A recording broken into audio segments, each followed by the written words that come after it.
not allowed to speak for myself. They make all the decisions. I'm not allowed to go anywhere by myself. They're afraid I'll escape.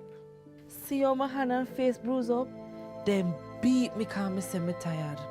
I'm only 13, but they said if I work harder, they will allow me to go home. Me no have no birth paper, no ID. Them take all of my documents, them.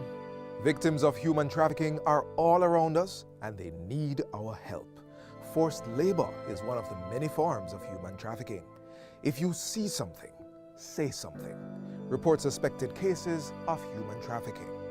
Call the nearest police station, 119 or 888-PROTECT. What is the role of a backbencher in government? I'm glad you asked. They're members of parliament who are not appointed to cabinet. So they sit in the back of the legislature and they apply pressure. They examine what government legislates, participate in parliament debates, raise issues and advocate and question chamber when things don't look straight. Backbenchers represent the constituents in parliament. Backbenchers oversee the interests of citizens, you and me. But how can they be agents of government accountability after them no hold no portfolio? And them and a minister? No. So then how can they facilitate government transparency? And the next thing, them and a front bencher. So how them affect me? You see, a lot of work is in committees. So these portfolio-free MPs with less dire responsibilities are more accessible to you and me. So they help with policy, but it helps if we engage them, you see. So they're not just in the back benches, but on the ground, in the trenches. Though in the back of parliament, we're at the front of their cause. So pause. Find your backbencher at jampja.org.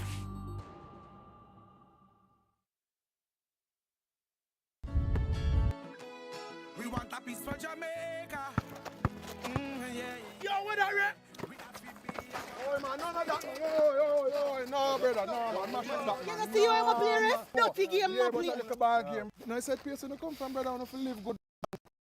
I want to live good, brethren. No shake hand, I can play like a bad, brethren. Really have to shake hand? Yeah, man, no badness, brethren. Just live good, man. That is it. Yeah, come together as one and make the violence done.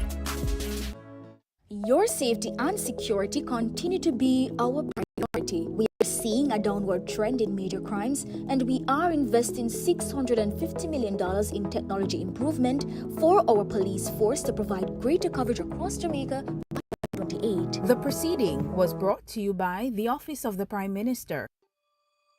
Apply to the Heart NSTA Trust. Learn a new skill and expand your horizons.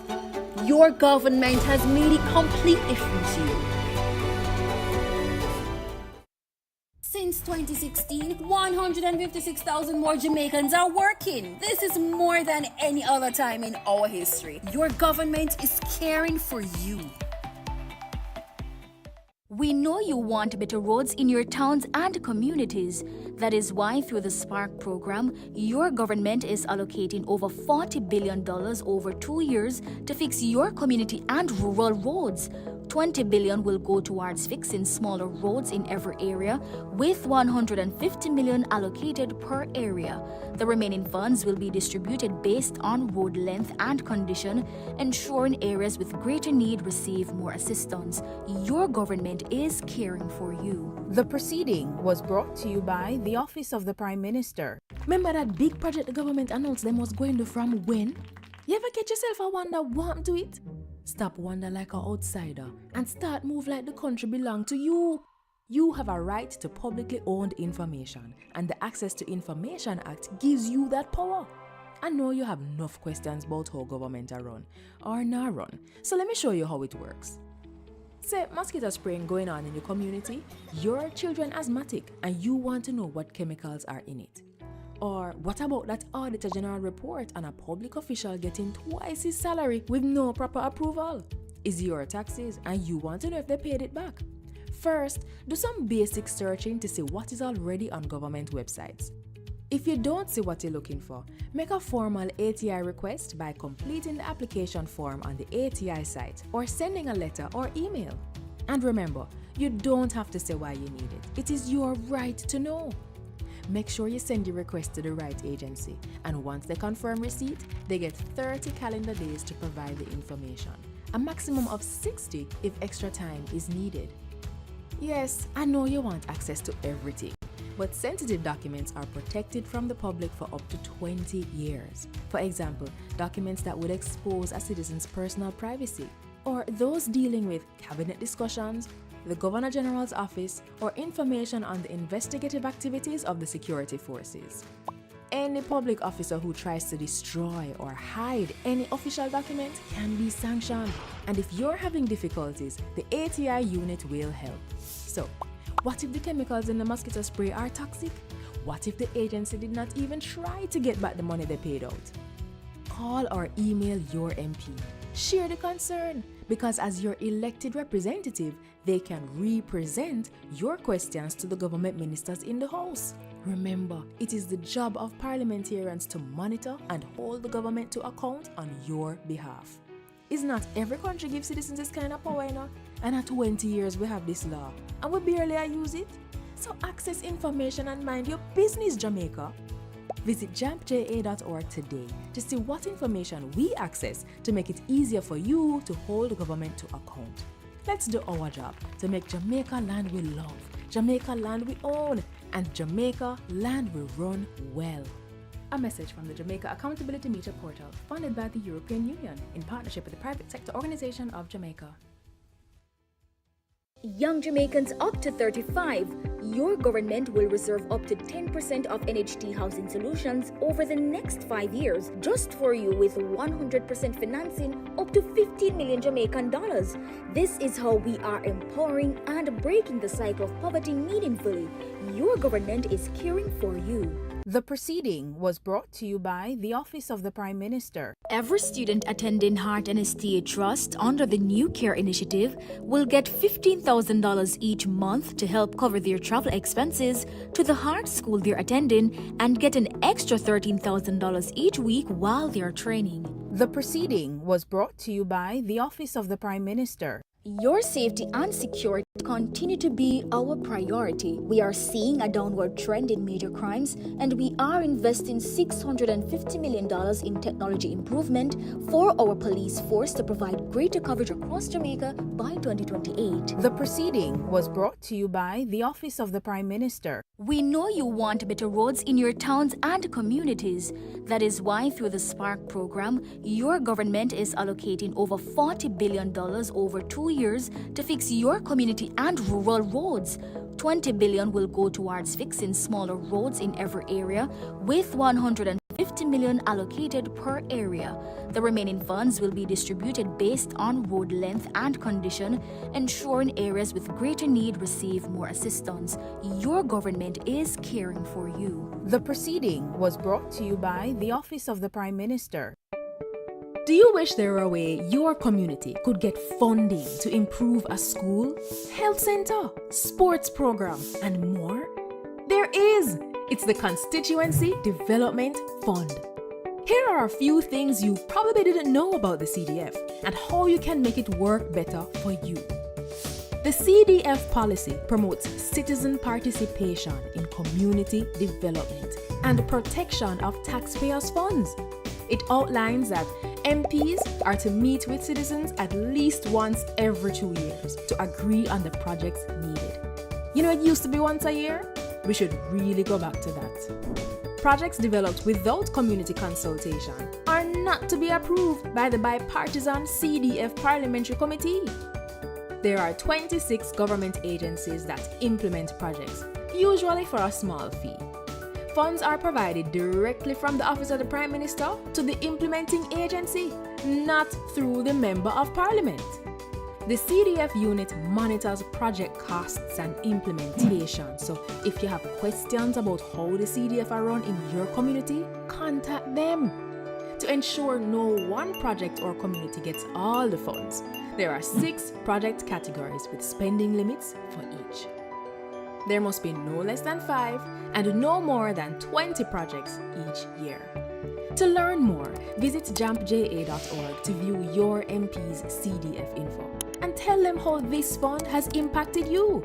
If you don't see your MP CDF reports, then put them under little pressure, man. Call, tweet, email. Ask them when they'll submit it and when is the next CDF meeting. Change is possible. It's already happening. What we need is you. A message from the Jamaica Accountability Meter Portal, funded by the European Union and the Inter-American Development Bank in partnership with the Private Sector Organization of Jamaica. Young Jamaicans up to 35, your government will reserve up to 10% of NHT housing solutions over the next 5 years, just for you with 100% financing up to 15 million Jamaican dollars. This is how we are empowering and breaking the cycle of poverty meaningfully. Your government is caring for you. The proceeding was brought to you by the Office of the Prime Minister. Every student attending Heart and STA Trust under the New Care Initiative will get $15,000 each month to help cover their travel expenses to the Heart School they're attending and get an extra $13,000 each week while they're training. The proceeding was brought to you by the Office of the Prime Minister.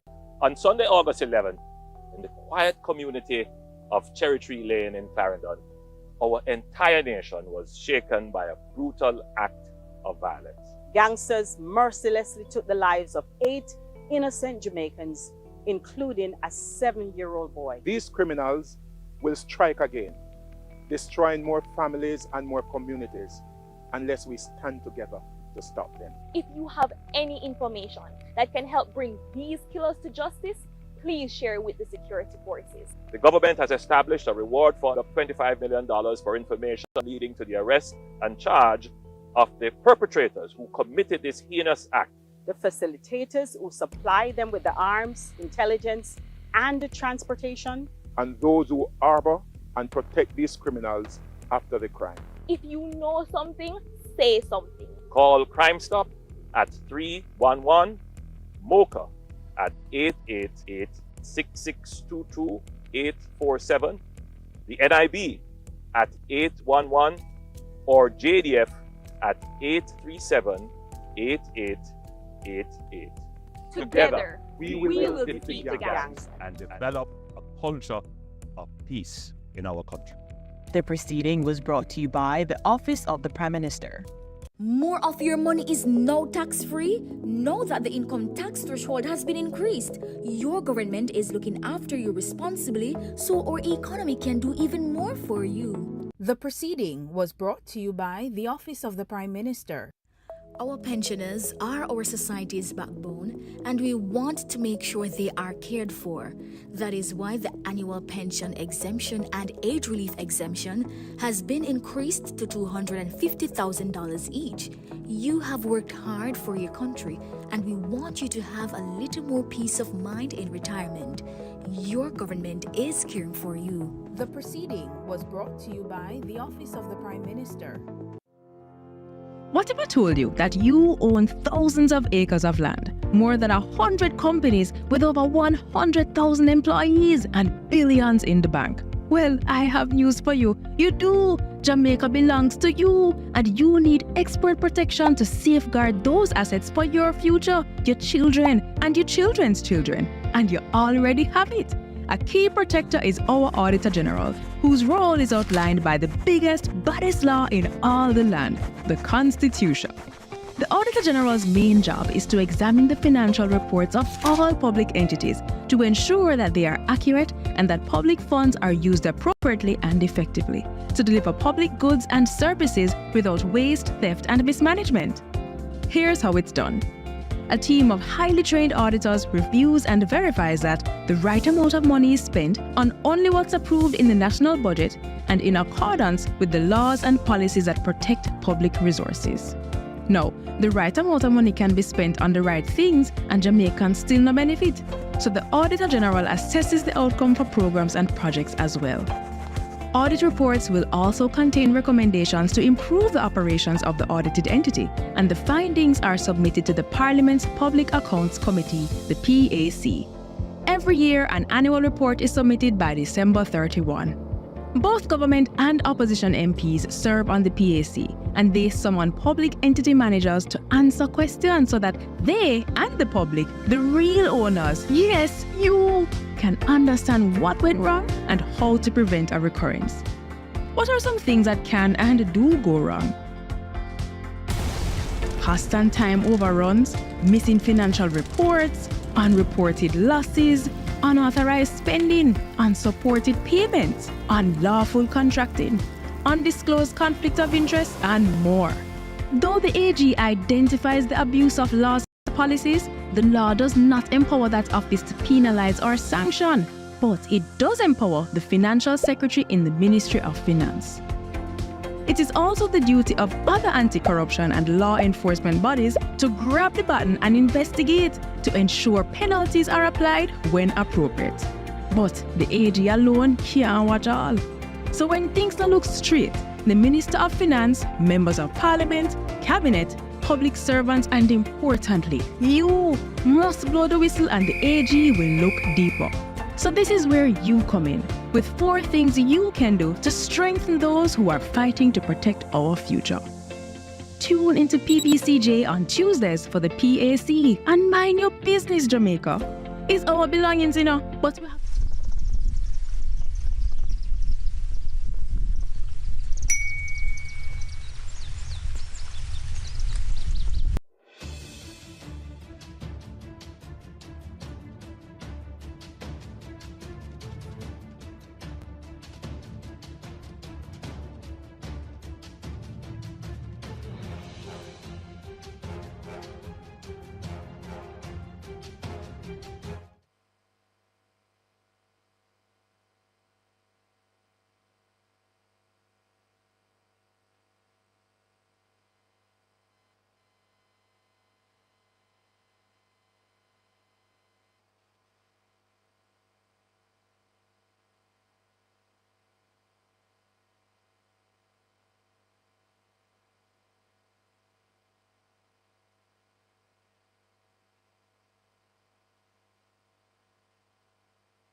Prayers.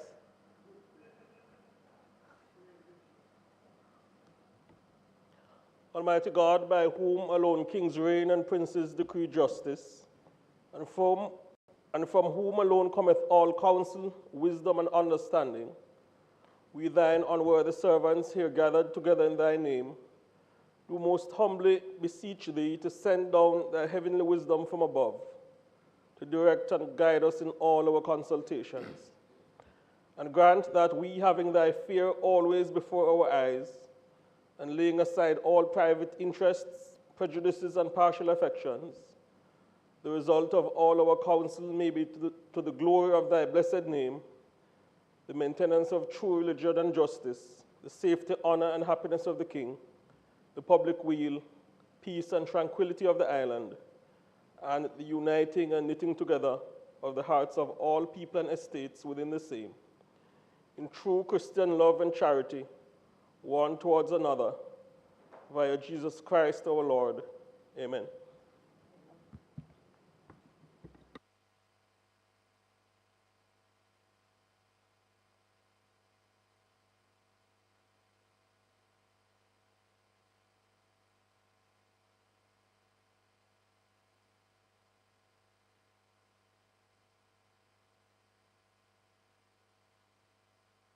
Be seated, please. Before we begin, Senator Professor Floyd Morris is online, and I seek your permission for him to participate in the meeting. He's in Egypt, which is really remarkable. One of these days, I hope to go there and see the sights that you are seeing. So, permission granted?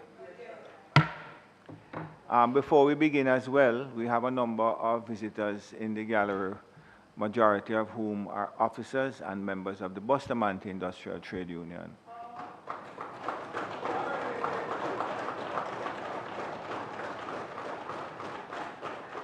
We know why you are here.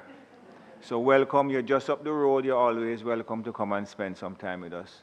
And just before I leave the question of the trade union movement, I want to inform you. I'm going to tell you something that you didn't know, neither did Senator Brown, Lambert Brown, your colleague, unionist. In 1979, I applied for a job at the Bustamante Industrial Trade Union as a legal officer. The president at the time was Mr. Hugh Lawson Shearer. Well, since you don't see me up there, you know I didn't get the job, right? But I've always had a soft spot for the Bustamante Industrial Trade Union. And in fact, my son Christian is on the executive of the Bustamante Industrial Trade Union. So my family has always had close association with the union. So welcome. I never get the job, but it has skipped a generation. So that's that. Members, before we continue, it is with regret that I inform you that Senator Don Webby has tendered his resignation from the Senate in order to focus on his health and his recovery. The tongue of good report has been heard in relation to Senator Webby and his service to the country in many quarters. Senator Webby first became a member of the Senate in 2007, during which time he also served as the Minister without portfolio in the Ministry of Finance and the Public Service. Senator Webby returned to the Senate in 2016 and has served with distinction since then. On behalf of the Senate, and I speak for both sides, we extend our heartfelt gratitude to Senator Webby for his years of service and unwavering commitment to our nation. We offer our support during this challenging time and pray for Senator Webby's full recovery. Don, we look forward to your future contribution in both the public and private sector in the shortest of orders. Thank you very much.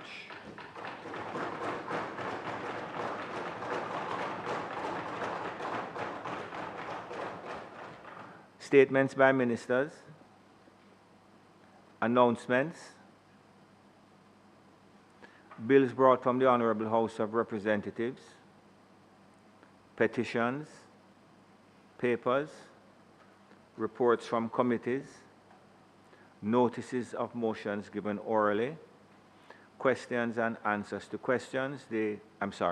Questions and answers to questions.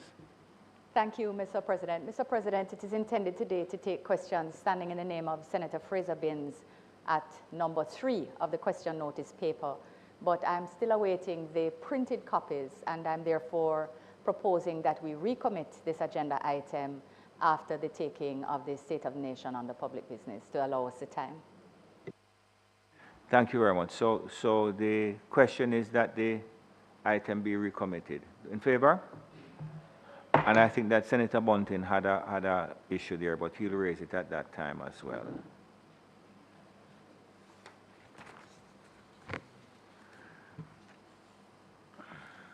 Mr. 1 minute, please.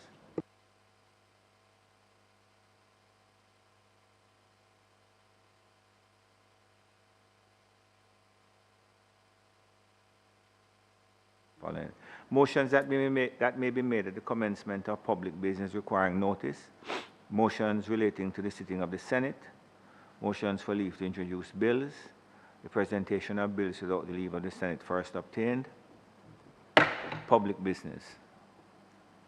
Madam? Mr. President, 2 weeks ago, a notice of motion was given to open the debate on the State of the Nation by Senator Cavan Gale, and it is our great pleasure this morning to have him formally open that debate with your leave. Thank you very much, Madam Leader. Senator President General Cavan Gale.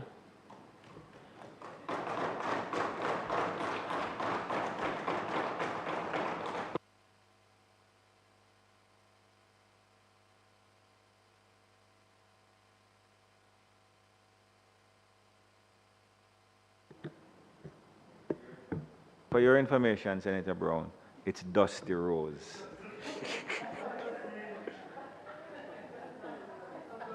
By the way, I like your title. Mr. President, today I rise to commence the debate in this year's State of the Nation. And I do so, sir, with a sense of pride, privilege, and honor of being a part of this honorable Senate.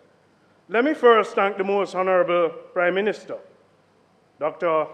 Andrew Holness, for his confidence reposed in me as I continue to serve in this upper house of Parliament.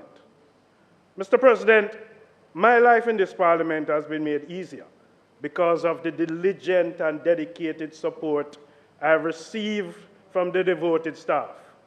I owe them a debt of gratitude, and I'm feeling as if I'm part of their team. I thank them for their continued support. Mr. President, let me use this opportunity to congratulate two members of the parliamentary staff on their achievement of national honors. Mr. Alan Taylor, for keeping parliamentary procedures orderly for over 30 years. And Ms. Sandra Clements, for faithfully recording Jamaica's legislative history for over 29 years. And Sandra, you now have the opportunity to inscribe and entrench your own name in Hansard.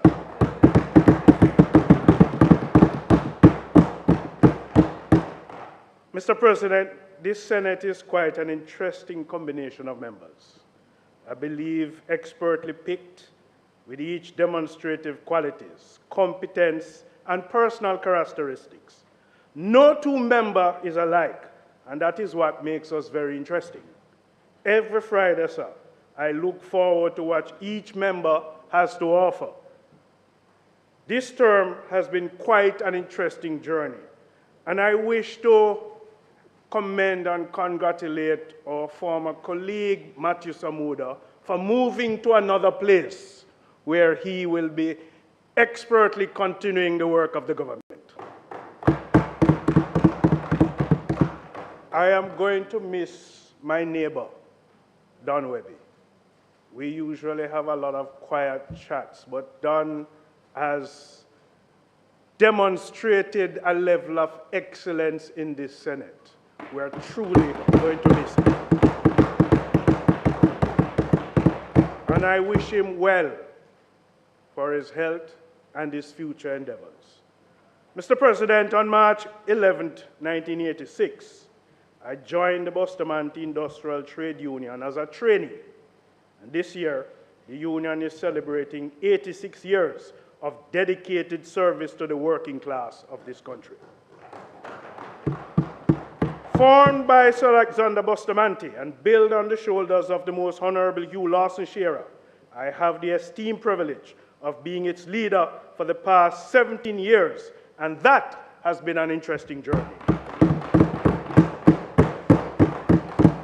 My success so far, sir, has been tremendously supported by the team that is here, and I thank them for their tremendous support. President, family for me represents a foundation that provides support, a unity of acceptance, and unconditional sacrifice that brings joy, happiness, and love.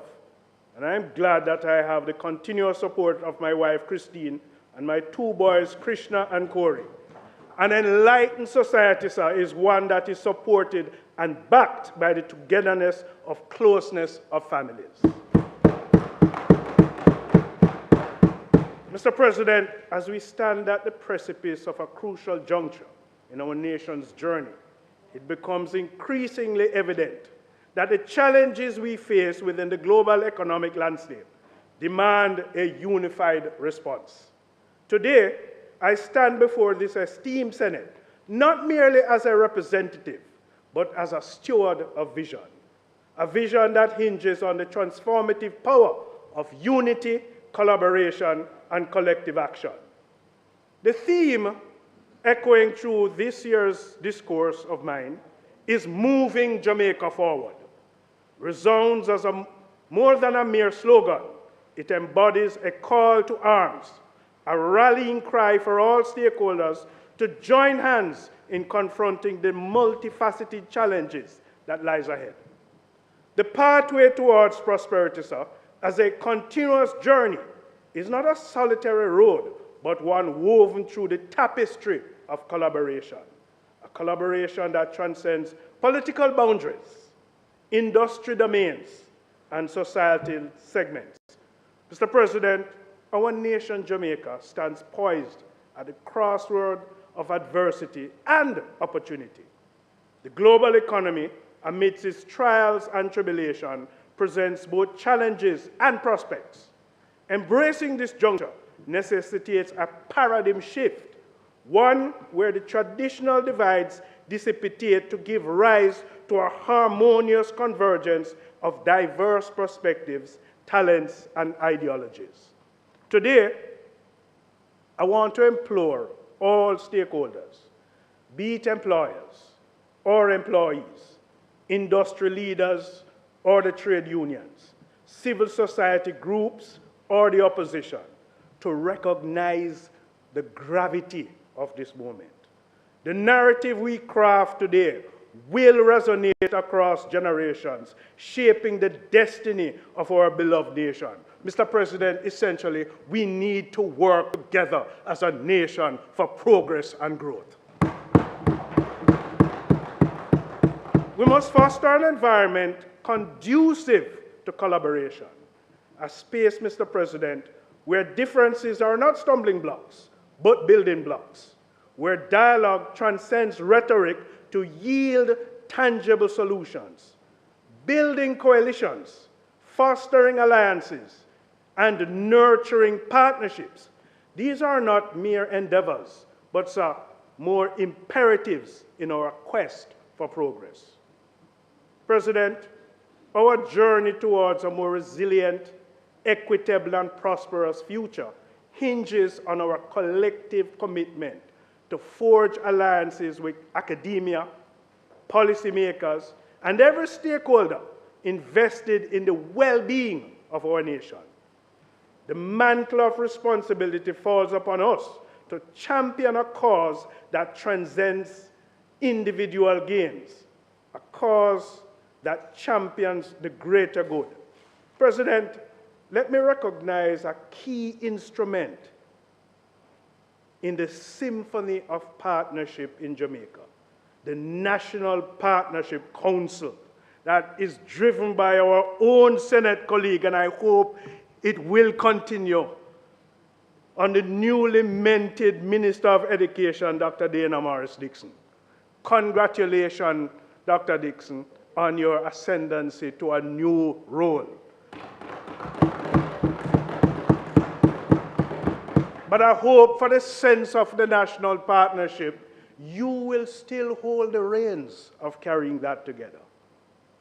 Let us embark on this journey, not as desperate entities, but as a symphony, each instrument unique, yet resonating in harmony to compose the melody of progress. Let us heed the call in moving Jamaica forward, for it is through unity that we shall overcome, thrive, and emerge victorious. In the spirit of collaboration, sir, and shared response, I invite each one of you to join hands, hearts, and minds as we set forth on this transformative odyssey. Mr. President, in addressing the evolving landscape of the labor market within the context of moving Jamaica forward, it is crucial to recognize the profound shifts propelled by technological advancement, globalization, demographic changes, and the looming spectrum of climate change.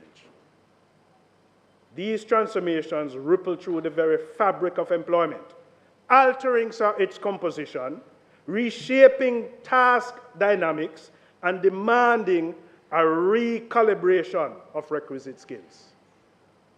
Jamaica, sir, stands at the nexus of these global forces, where the conventional boundaries of work are being redrawn. President, embracing these changes necessitates a concerted effort, one that transcends individual sectors and ideologies and pivots towards a collaborative, unified response. And if you note, there's a common thread in my presentation about collaboration and partnership. Mr. President, the call for improved quality and novel approaches to lifelong learning resonates profoundly amidst these tides of change. President, recognizing that skill serves as the bedrock of productivity, it becomes imperative to foster an ecosystem that not only cultivates these skills, but also adapts them to the evolving needs of our labor market. Investing, sir, in lifelong learning initiatives and active labor market programs serves as a linchpin in fortifying the Jamaican workforce against the tumultuous waves of change. These measures act as vital buffers, facilitating smoother transitions between jobs and empowering enterprises to adaptly navigate against shifts. We are operating in a global economy where the world of work is changing, and we must prepare ourselves for that change. And one of the only critical and crucial ways to do so is by working together collaboratively. Moreover, sir, the symbiotic relationship between skills development and social protection cannot be overstated. Empowering individuals through skills acquisition not only enhances their employability, but also augments their resilience in the face of market disruptions. Concurrently, robust social protection measures serves as safety nets, bolstering the workforce during any transition and fostering a sense of security amidst any uncertainty. And workers will tell you, sir, once there is the sense of uncertainty, they want to feel protected. And so, President, by fostering an environment that champions lifelong learning, by bolstering active labor market programs, and by fortifying social protection measures, Jamaica, sir, is poised not merely to weather these challenges, but to harness them as catalysts for growth. And this concerted effort, sir, in my mind, this collective commitment to empower the workforce transcends rhetoric. It stands as a testament to our resolve to forge a labor force that is not just resilient, but also adaptive to the inclusive and future readiness. So we must, as a country, for our workforce to prepare ourselves for future changes. In essence, President, by embracing the imperative of lifelong learning and by fortifying labor market programs and by underpinning these efforts with robust social protection, I will continue to repeat that, Jamaica can lay the groundwork for a labor market that navigates challenges with resilience, empowers its workforce, and charts a course towards sustainable prosperity. President, this collective endeavor underscores the essence of moving Jamaica forward. A clarion call for unity, collaboration, and collective action in sculpting a labor market that thrives amongst the winds of change. Jamaica, sir, in my mind, could consider a multifaceted approach to addressing the challenges in the labor market and aligned with my theme of moving Jamaica forward. The first one I would want to recommend is around skills development initiatives. President, we must have targeted training programs, develop specialized initiatives in emerging fields like renewable energy, technology, and sustainable agriculture to align with the global trends and local needs. The other thing is that we have to forge partnerships between and with educational institutions. Forge alliances between government bodies, the private sector, and educational institutions to design a curricula that bridges the gap between theoretical knowledge and the practical skills required by industry. So you're not only treating with the theoretical skills and the theoretical knowledge, but the practicality in what is needed for the industries that continue to serve us. Mr. President, the much talked about and sometimes forgotten, depending on which angle you want to take it, apprenticeship program. We have to strengthen apprenticeship schemes that offer hands-on experience, especially for youth, fostering a skilled workforce and industry-specific knowledge. You know, there are some persons, President, that they pursue education and they enter the workforce and they stop. Lifelong learning and upskilling is continuous. We have to establish, however, accessible and affordable online platforms for continuous learning, enabling individuals to upskill or reskill at their own pace. Create that environment that allows them, notwithstanding the demand of their work, to be able to access learning at their own pace. Mr. President, I also believe that tax incentives for education is important. We have to encourage continuous education by providing tax incentives or subsidies for individuals investing in future education, especially, sir, in areas aligned with national priorities. Mr. President, we're operating in a labor market that continues to shift.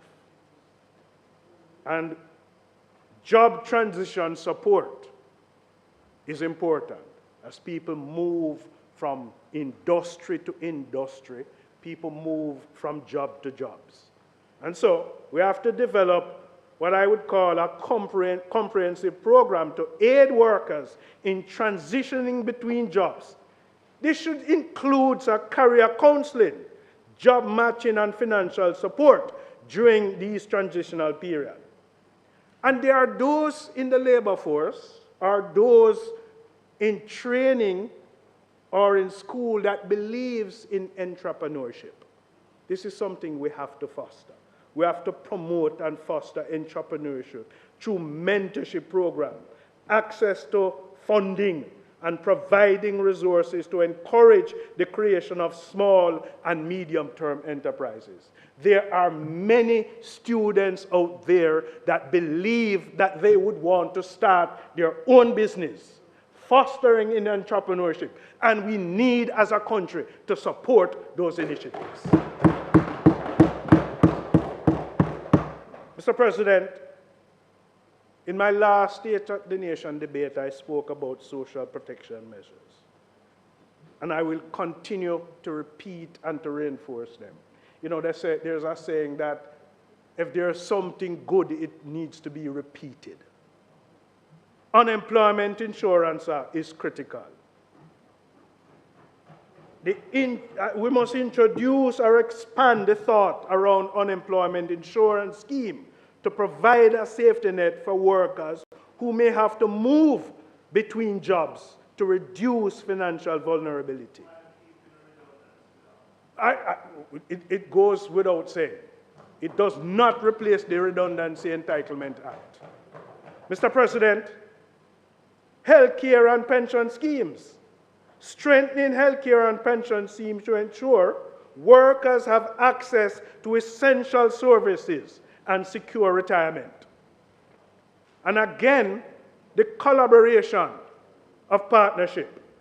Mr. President, I believe that, we need some sort of a roundtable discussion or a task force with intended objectives to establish forums where the government, industry leaders, trade unions, and academia, and civil society engage in regular discussions to address the labor market challenges and develop actionable strategies. Not a situation where we respond to a challenge, but where we are more proactive in meeting consistently, in treating with the demanding needs of the labor market. And I want to, if my colleague Dunweby was here, incentive for private sector partnership, encourage private sector involvement through tax breaks, grants, or partnership in skill development and job creation initiatives. I want to say, though, President, that in the promotion of dealing and addressing the changes of the labor market, data is important. And that's what Don would have said. The labor market information system, implementing system that track labor market trends, that track skills gap, that tracks employment opportunities, and aiding in evidence-based policy formation and targeted interventions.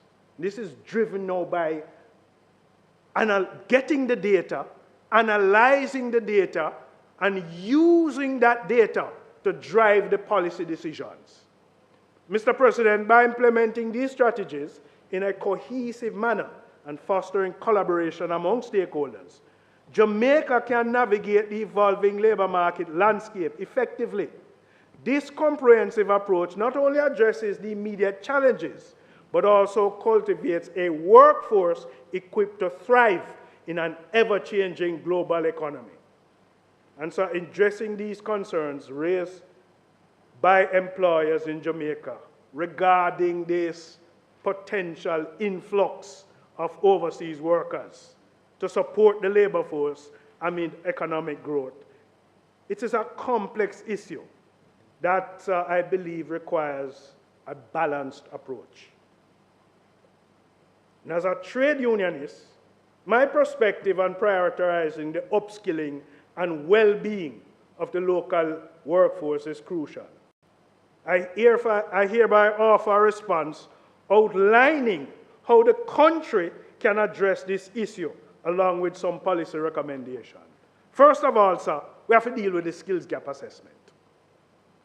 Before considering an increase in overseas labor market, let's conduct a comprehensive assessment of the skills gap in the domestic workforce.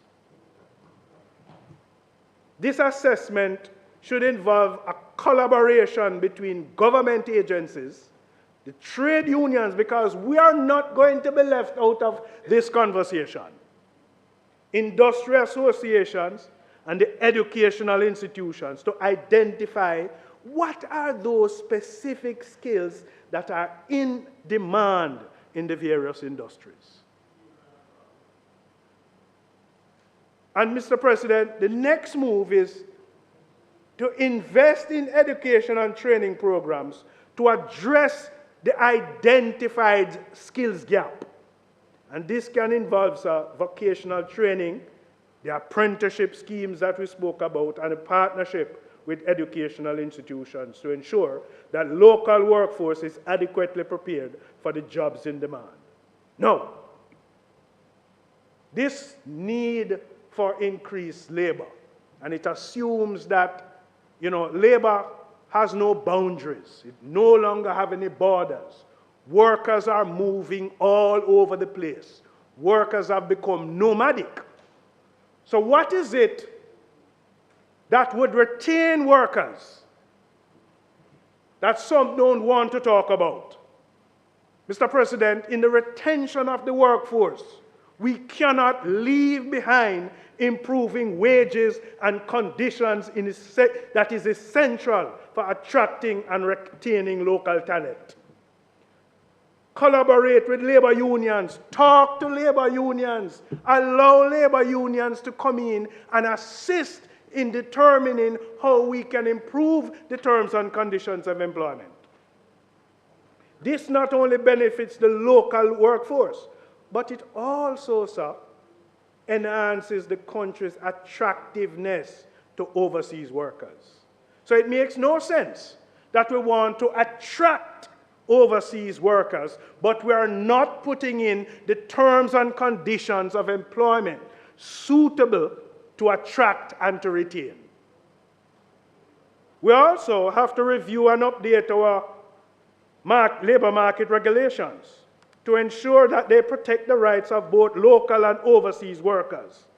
This includes addressing issues like fair employment contracts, safety standards, and legal protections for all workers, and ensure the transfer of knowledge. So if you bring the external workforce, the external workers to take on jobs that you can't satisfy, then there needs to be that transfer of knowledge and dependency. Mr. President, I have the confidence that as a government and as a country, we are taking the necessary steps to continue to train our workforce. The Heart Trust, as our national training agency, is doing an exceptional job, and I want to commend them. Mr. President, it must be noted so that since the removal of tuition fees for training up to level 4 at the Heart Trust, more individuals aged 17 and above have gained access to skills-building opportunities that prepare them for meaningful jobs. In line with this, the Learning and Investment for Transformation, called the LIFT program, launched in 2023, has successfully placed around 450 young people in public and private sector on-the-job training positions, equipping them with essential skills and social mobility documents. Mr. President, with Cohort 2 set to begin in early 2025, the Trust remains committed to adopting its program to meet the evolving demands of the labor market. Recognizing the impact of technology on modern work, the Trust has introduced labor market-driven programs in areas such as geometrics, geospatial services, social media management, renewable energy, mobile application development, mechatronics, entrepreneurship, electric hybrid vehicular repair, digital animation, events planning, and mobile robotics, ensuring a workforce ready for today's challenges and opportunities. Mr. President, the government, through Heart Trust, is moving Jamaica forward.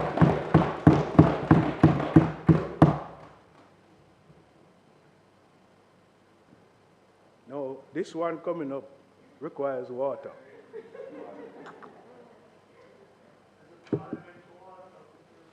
Yeah, it is the parliamentary water. Now let's see how I perform after. Mr. President, as tourism is a key driver of Jamaica's economy, it is vital to ensure that the growth and sustainability of this sector are aligned with the development of our people. The protection of our natural resources and a collective approach to addressing climate change, Mr. President. I take this opportunity to commend our tourism minister, the Honorable Edmund Bartlett, for the remarkable work that he is doing. The future, sir, the future of Jamaica's tourism must prioritize strengthening local linkages to ensure that the benefits of tourism are felt throughout the economy. Local businesses, especially small and medium enterprise, should be positioned to supply goods and services to the tourism sector.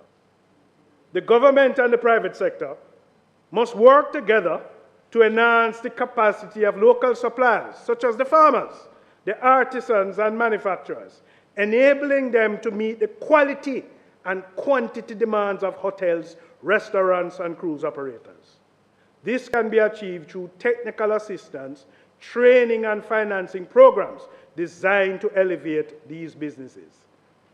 Mr. President, tourism operators should be incentivized to employ locally, ensuring that more Jamaicans are not only engaged in tourism, but are also climbing the ladder from entry-level positions to managerial roles.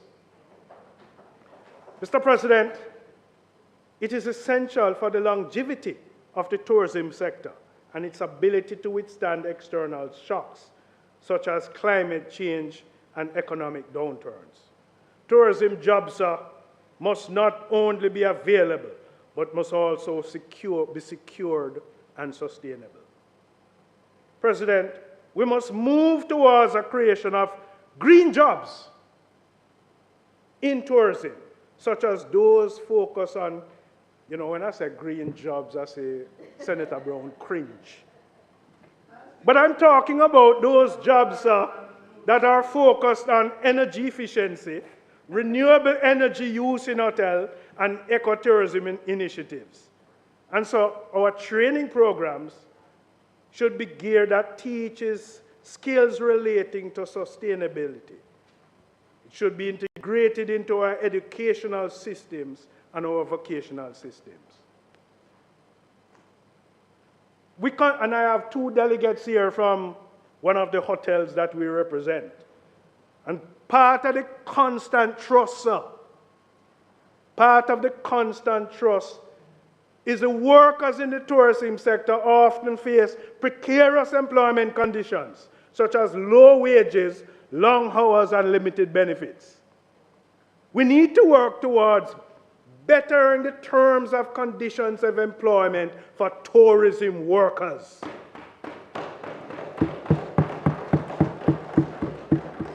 Including fair wages, access to health care, job security, and career development opportunities. This would reduce turnover and enhance service quality. I want to say, sir, that as a trade unionist, I stand with the Royalton employees in their recent industrial action, advocating for fair wages, better employment terms, and respectful treatment. But let me state clearly that, for the records, that I do believe that the Royalton is a very strong brand in the tourism industry. And I wish them the best in their rebound from that episode. But, sir, multinational hotels chains like those should adhere to labor standards and provide competitive living wages for their workforce. These corporations must recognize their duty to sustain ethical and globally competitive wage structures, particularly in regions with economic challenges.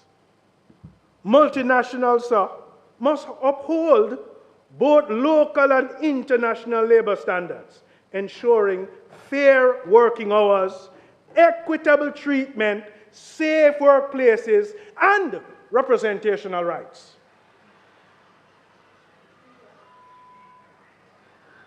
I take that as another applause coming from somewhere else.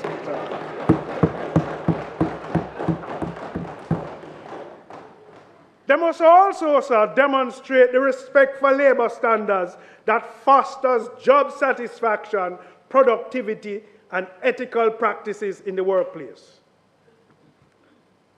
The government has a fundamental role in protecting hospitality workers.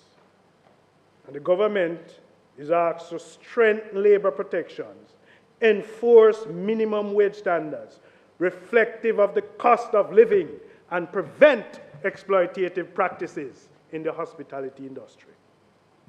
Regulatory bodies, sir, they too have a responsibility that they should monitor multinational corporations closely, holding accountable those that fail to meet fair labor standards.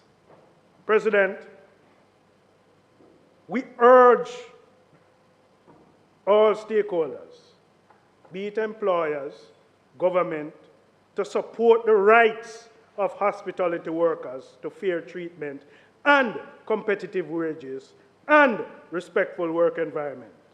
As a matter of fact, sir, our tourism workers offers in terms of service to this sector. What they offer what they provide, what is boast about. No employee in the tourism sector should be paid at rates of minimum wage.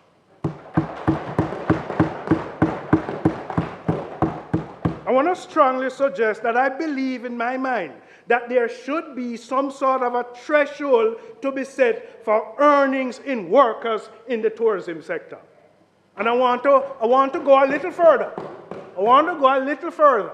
And I know that there are some employers in this sector that is going to cringe about this.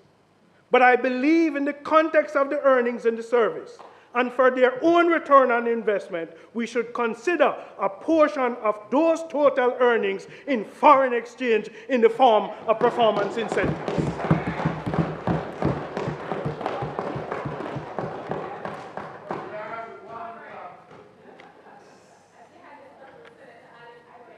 It is essential that we enhance labor rights within the tourism sector. Yo, Lambert, cringe at that one already. And this can be achieved by implementing, stronger regulations around working conditions, particularly around fair pay, safety, and non-exploitative contracts. Tourism workers must be empowered to negotiate better terms of employment through collective bargaining agreements. And trade unions, notwithstanding what some people may think and believe, trade unions play a key role in advocating for tourism workers, ensuring their rights are protected.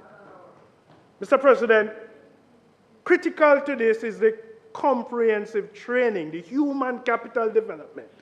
The future of Jamaican tourism hinges on a well-trained workforce, vocational training in hospitality services, languages, because I believe tourism workers must be able to learn a second language, including sign language. And management should be expanded to made widely accessible. The emphasis should not only be on the technical skills, but also on the soft skills such as communication, customer service that are critical to tourism. We must also ensure that workers are continuously exposed to professional development opportunities. The tourism industry is rapidly evolving, and to keep up with the international standards, our workforce must be given the tools to adapt through lifelong learning. Mr. President, something that we don't talk about, but I'm going to represent it today, and that's the impact of climate change on tourism and the workers in Jamaica. Climate change is perhaps one of the most pressing threats to the future of the Jamaican tourism industry.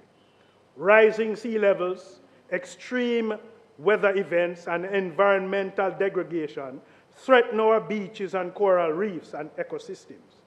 Core attractions for tourists. The impacts of tourism workers are also profound, from the loss of jobs due to damage to infrastructure to the increasing uncertainty and instability caused by frequent natural disasters. Mr. President, Jamaica, like much of the Caribbean, is experiencing more intense hurricanes and tropical storms leading to damaged infrastructure, lost revenue, and displaced workforce. Rising sea levels are eroding our beaches, reducing the attractiveness of key tourist destinations like Negril and Montego Bay, which will likely lead to reduced visitation and job losses in these areas. Our coral reefs, which are central to marine tourism, are being destroyed by ocean acidification and bleaching, impacting industries such as diving and snorkeling, as well as the broader ecosystem that support fisheries and coastal livelihoods. Mr. President, Jamaica and the Caribbean must adopt collective approaches to mitigate the effects of climate change on tourism. This involves And again, another collaborative approach between the government, the private sector. We're not leaving ourselves out of it, the trade unions and civil society. Jamaica must strengthen its cooperation with not only the Caribbean nations, but other nations, even in the Pacific, to share resources, knowledge, and best practices on climate adaptation. CARICOMSA and the Caribbean Tourism Organization can spearhead joint initiatives such as Regional Climate Resilience Fund to finance infrastructure projects that protect against climate-related disasters. And so we must collectively work on creating a tourism industry that is sustainable, focusing on energy efficiency. President, let's move to the stage where we encourage our hotels, resorts, and cruise ports to transition to renewable energy sources, such as solar or wind. Let us build climate resilience infrastructure, such as green buildings and storm-resistant structures. And Mr. President, if Minister Matthew Samuda could hear us, we must promote the development of systems to manage more efficiently water conservation. As a tourism is a water-intensive industry, and droughts will only increase with climate change. We would have seen situations where guests are at a hotel and have challenges in getting water. So we have to move to put measures in place around water conservation or the retention of water.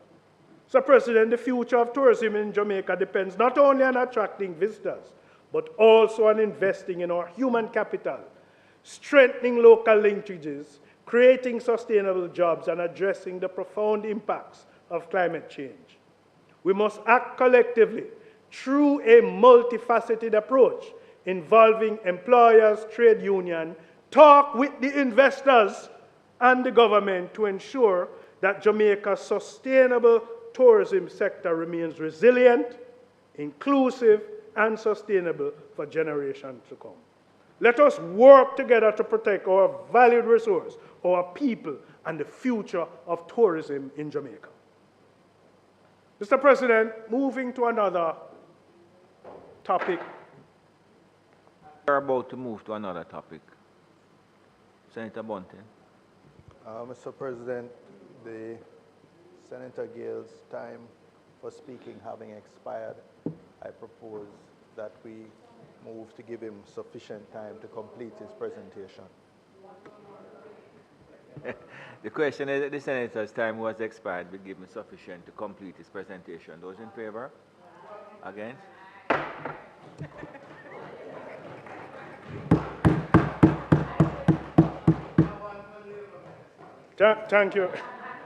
Thank you, colleagues. President, in 2017,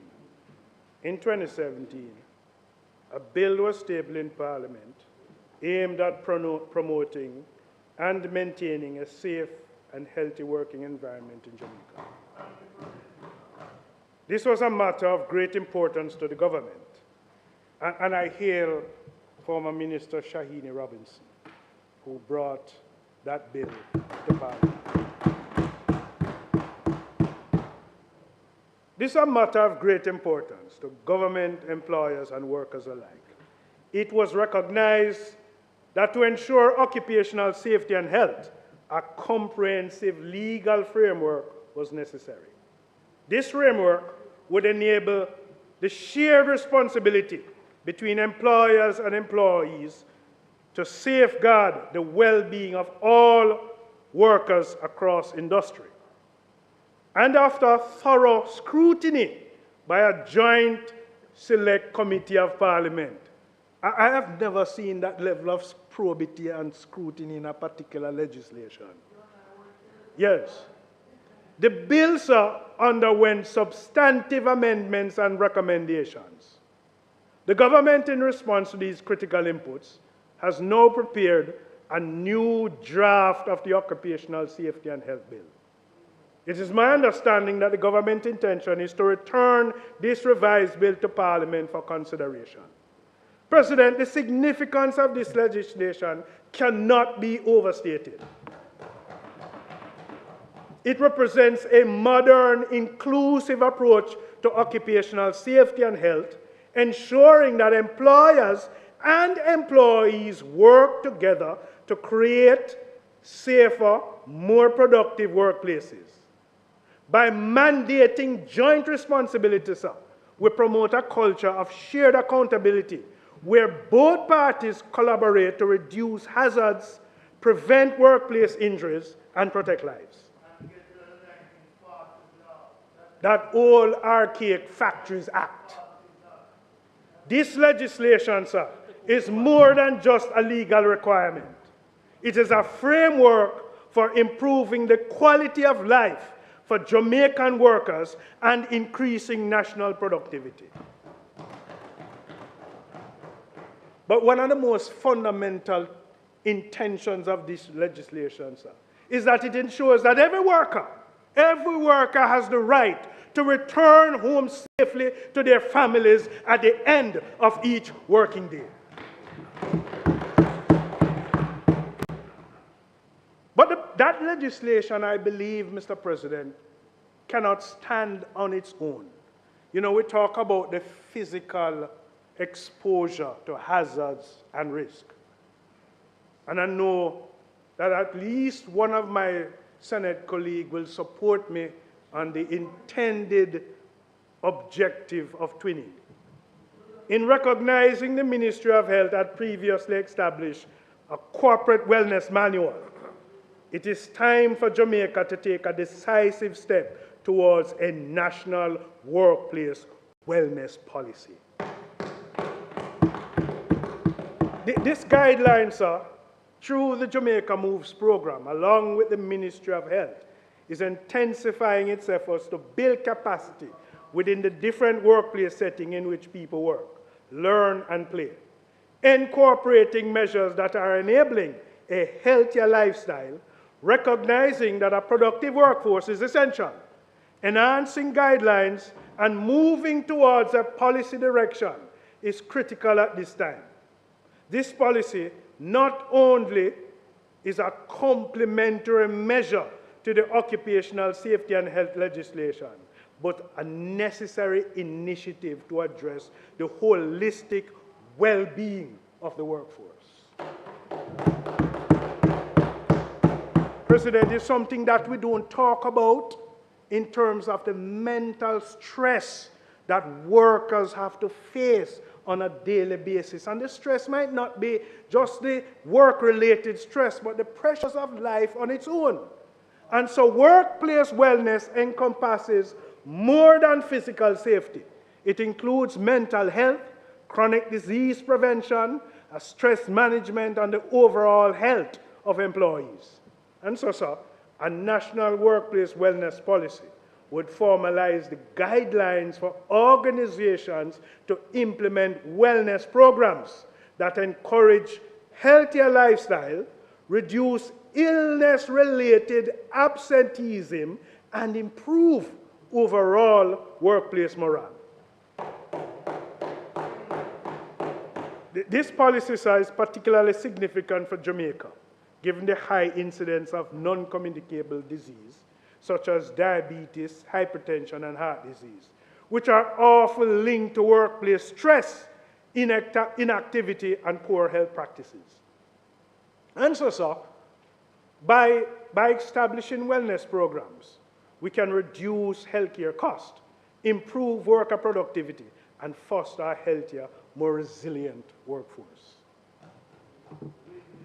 Moreover, a national workplace wellness policy could create a culture of well-being that extends beyond the workplace and into the broader society.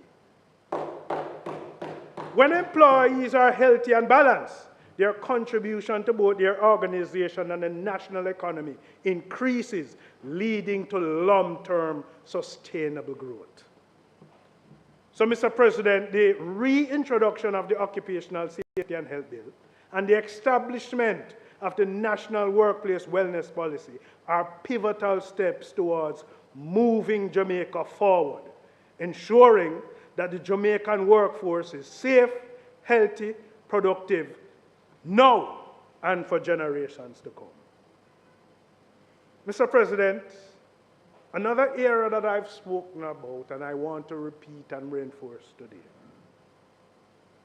is that as part of the trade union movement, we unequivocally reject all forms of precarious employment or any work arrangements that are imposed unilaterally on workers that fail to guarantee decent pay and conditions of employment.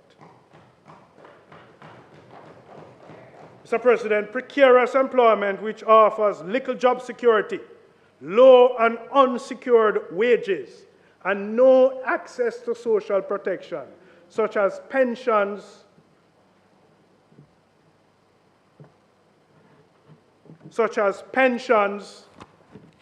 health insurance, unemployment benefits is an unacceptable threat to the dignity and well-being of workers. Such conditions often leave workers without protection against unfair dismissals. It denies them vocational training opportunities and exposes them to unsafe and unhealthy working environment. Perhaps most egregious is the absence of trade union representation, which strips workers of their collective voice and limits their ability to advocate for their rights. Now, in response to these challenges, the government of Jamaica, through the Ministry of Finance, has taken significant action by creating over 10,000 permanent posts in the public service, addressing the issue of contract employment. This move is a critical component of the broader transformation of the public sector, making a decisive step towards improving the livelihood of the Jamaican workforce. Mr. President, what this means for the Jamaican worker? By establishing permanent positions, so the government is generating more stable, long-term employment for thousands of Jamaicans. This not only boosts job security, but also fosters a sense of stability and confidence among workers in the public sector.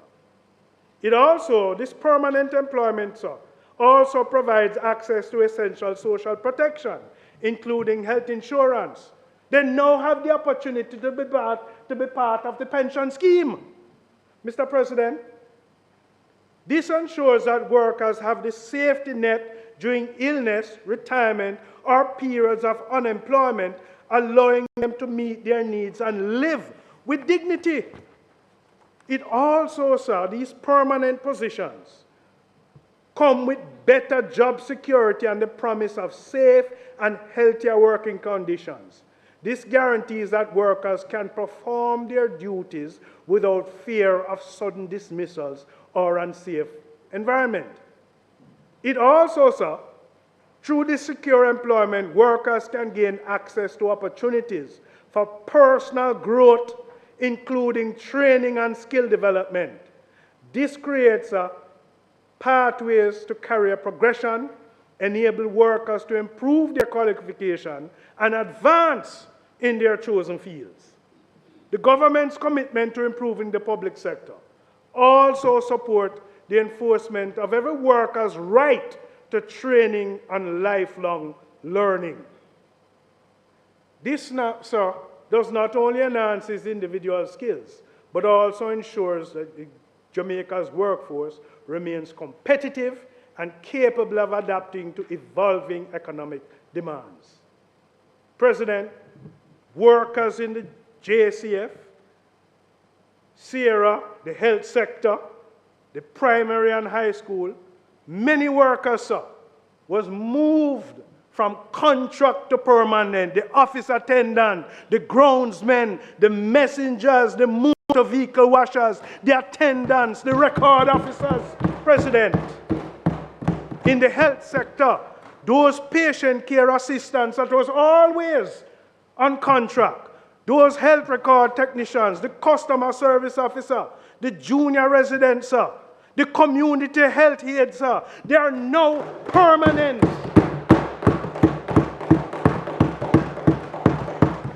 In the schools, sir, the cooks, the caregivers, the guidance counselor, the clerical assistants, sir. In the national solid waste, the sweeper is now permanent. The sanitation officer is now permanent. The truck driver has pride of permanence.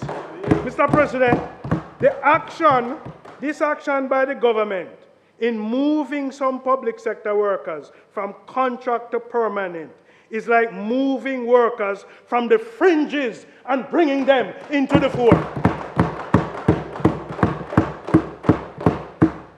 Mr. President, I want to use this opportunity to acknowledge the great work of Dr. Nigel Clarke as the past Minister of Finance and his work in the public service. You know, in my mind,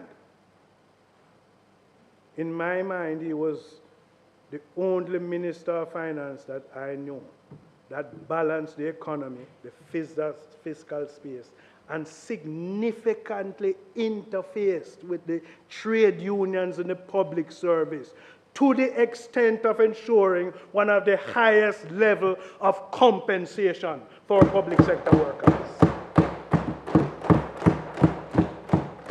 Mr. President, this transformation of permanence in the public sector is a profound step forward in promoting decent work in Jamaica.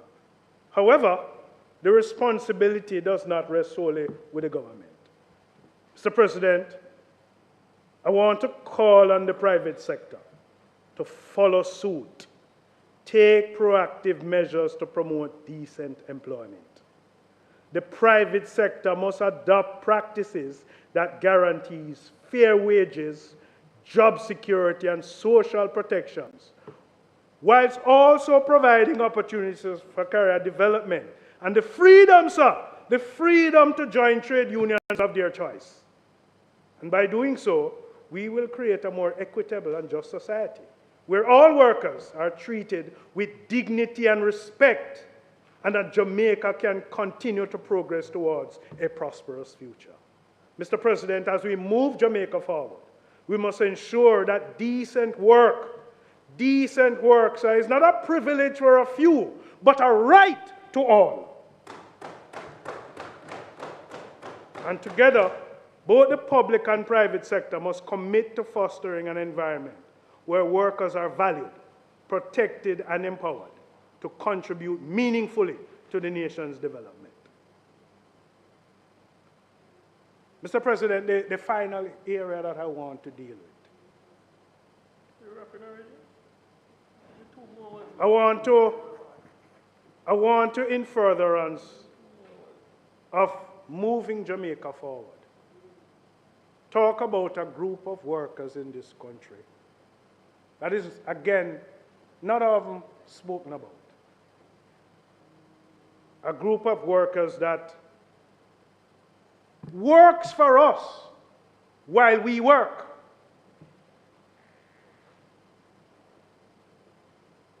They're a critical part of our labor force. They are our domestic workers in Jamaica.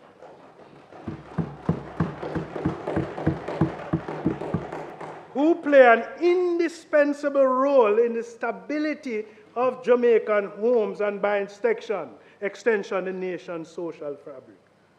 Mr. President, domestic workers not only support their own family, but also the family of their employers, thus contributing profoundly to societal stability and cohesion.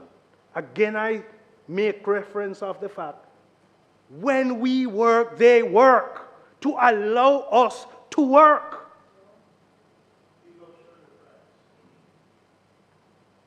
Mr. President, the government led by the Most Honorable Andrew Holness has demonstrated the ongoing commitment to these workers We have strengthened protections and rights, including updating the national minimum wage and notably ratifying the ILO Domestic Convention 2011, number 189 in 2016, thus affirming the right of household workers to organize and negotiate collectively.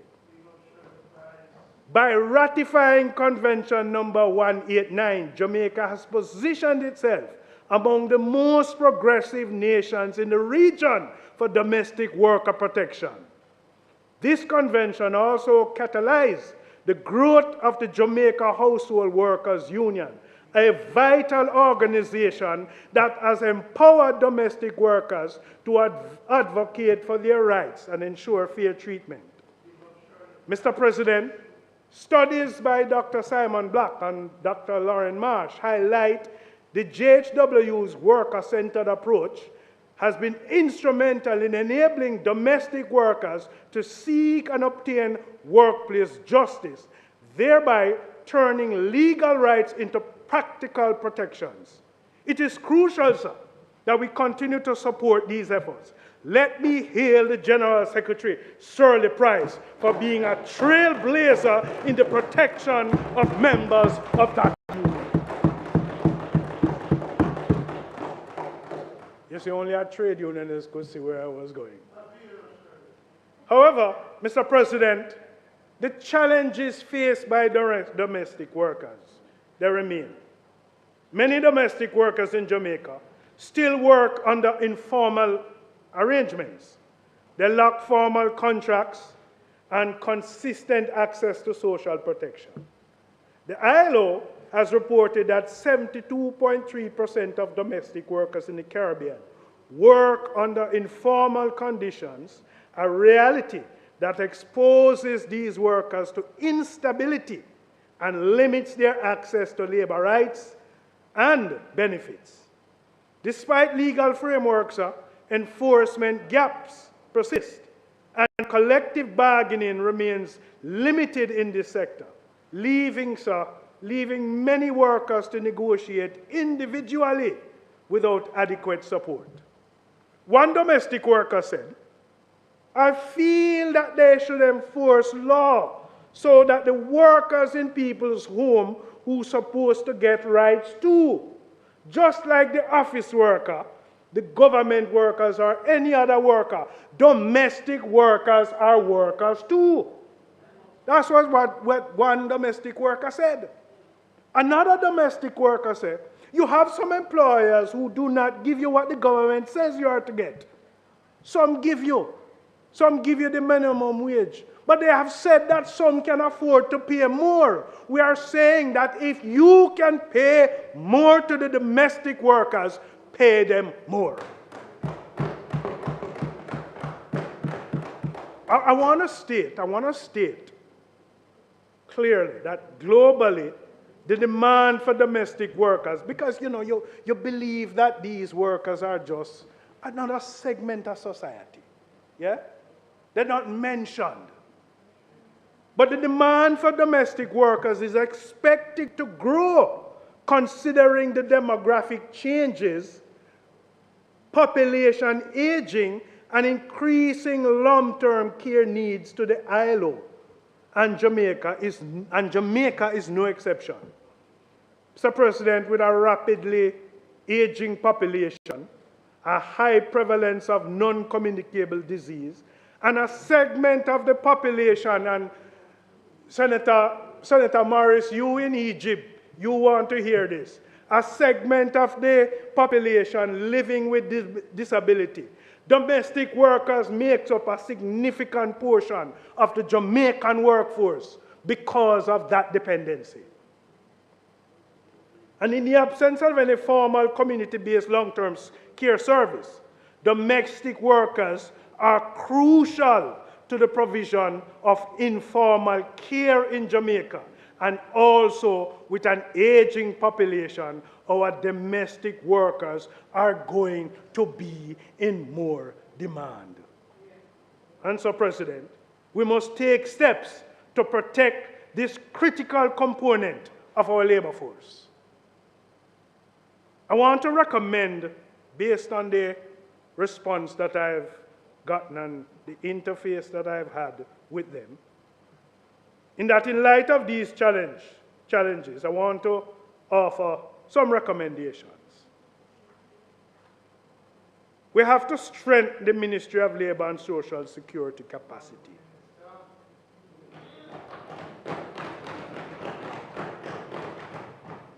What do I mean? There is a Pay and Conditions of Employment branch, the PCEB, it's called. It's an arm of the Industrial Relations Unit of the Ministry of Labour and Social Security. The PCEB's core function is to ensure compliance with minimum standards set out in labor laws in Jamaica for non-unionized workers. Currently, the PCEB has 24 labor inspectors on the roster. Whilst the number of inspectors needed by an inspectorate can be determined by a variety of criteria, or even specific to national context, I'm of the view that the current level of staffing in the PCEB is inadequate to the task of strategic and proactive enforcement in the domestic workforce sector. And so, I believe we must allocate some more resources to enhance the ministry's ability to monitor and enforce compliance with labor standards in the domestic work sector. This would ensure, sir, that both the workers and also the employers are better informed about their rights and responsibilities under the law. So I see it as a kind of outreach, not only for the protection of the workers, not only a protection of the domestic workers, but for the awareness to those who employ domestic workers against the protective rights that should be entrenched. Mr. President, in achieving full compliance with labor standards, it not only is the key to achieving decent work for domestic workers, but would also contribute to building a fairer, more prosperous Jamaica. For instance, full compliance with the National Minimum Wage Act among just domestic workers would contribute to reducing the overall wage inequality, reduce relative poverty among domestic workers, household, and contribute to reducing poverty overall. The other thing is that domestic workers will say to you that I want to ensure that when I retire, I have some return on investment. Domestic workers want to be able to buy their own house or dwellings too. And President, we have to introduce measures administratively, remove those barriers that may have been created for domestic workers to be able to participate in the National Insurance Scheme and the NHT. So we have to set some platforms, whether it be digital or otherwise, but we have to set some platform to facilitate easier registration and contributing, thereby expanding these essential benefits to domestic workers. Again, sir, the establishment of unemployment insurance would be a critical social safety measure to protect domestic workers in their times of needs. They transition from job to job. They may lose a job because a family can't afford them anymore. But that skill set that is only confining them, that ability for social support is so immensely critical to be able to allow them to withstand the ravages and the exposure during their time of any transition. What that union has said, sir, they have indicated an intention to invest more in skills training and professionalization. So they have said, establish the Domestic Workers Institute, possibly funded or aided or supported by the government and operated by that particular union, This institute would provide training in areas such as childcare, first aid, culinary skills, promoting professionalization, and ensuring that domestic workers are equipped with the skills necessary to thrive in their roles. This is an objective that I support in the development of that pursuit. Mr. President, they have said we need to address gender-based violence and harassment, implement policies aimed at eliminating gender-based violence and harassment in the workplace, ensuring that domestic workers have accessibility recourse to the Sexual Harassment Tribunal. This step is essential to safeguarding the dignity and safety of domestic workers across Jamaica. And they have said that we must promote the ratification of ILO Convention C-190, which addresses violence harassment in the world of work. This would reinforce our commitment to provide a safer and respectful workplace, providing an environment for workers, including domestic workers. This convention, sir, is a crucial step in providing holistic protection. Mr. President, the work of domestic workers is invaluable, yet their conditions remain precarious. And so through improved legislations, through social protections, through training, and the support for union-led initiatives like those of the JHW, we can ensure that domestic workers enjoy the respect, the security, and the professional development they deserve. These steps outlined today represent a commitment to a just society in which every worker is valued and respected.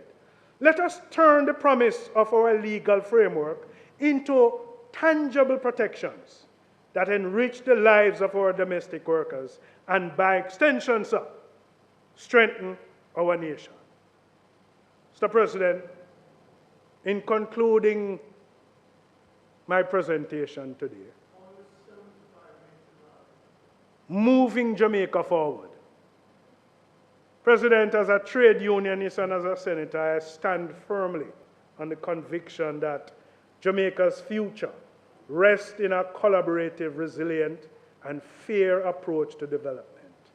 A vision where every worker, every citizen, and every industry plays a role in moving our nation forward. In advancing this vision, so we recognize the essential work of the National Partnership Council of Jamaica, an institution through which this government has fostered essential alliances across private sector, civil society, and labor. And as we continue to confront the rapid shifts in the world of work, we must also bolster this partnership model, ensuring that Jamaica's progress is shared and that our collective goals are met with equal commitment and benefit for all. Mr. President, tourism, the livelihood of our economy, has shown tremendous resilience through challenges. But we must go further to cultivate a future grounded in human capital development and climate resilience. Investing in our workforce and in sustainable practices will ensure that tourism remains not just a source of income, but a driver of secure livelihoods and environmental protection for generations to come. President, in moving Jamaica forward, we must reaffirm our commitment to occupational safety and health. I urge this government to reintroduce the Occupational Safety and Health Act to Parliament, underscoring the right of every worker to a safe, supportive working environment. Coupled with this, a national workplace and wellness policy. It will create conditions for our workforce to thrive, benefiting not only just individuals, but our collective economic health and productivity.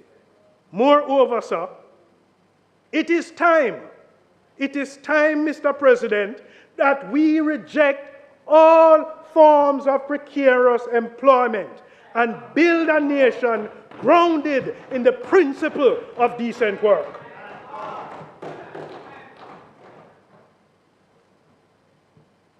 This provides stability, respect, and fair compensation. Precarious work or precarious employment has no place in a prosperous Jamaica. We will foster an economy that uplifts, not exploits, those who contribute to its growth. Finally, sir, I call upon this Senate and all Jamaicans to support ongoing efforts to promote the rights and welfare of our domestic workers. These individuals, they are invaluable members of our workforce. They deserve the same rights. They deserve the same protection. They deserve the respect as any other category of worker. And together, we must turn our legal frameworks into daily realities that safeguard the well-being and advance the social protection for economic standing. Mr. President, moving Jamaica forward is not merely a policy agenda. It is a pledge by this government to create a Jamaica that values equity, safety, and respect in every sphere. It is our duty to ensure that progress reaches every Jamaican, that work brings dignity, and that prosperity and resilience are shared across all walks of life. This government is of the profound view that we can move Jamaica forward. Together, let us make the commitments today that will secure a brighter and more inclusive tomorrow for all. I thank you, Mr. President.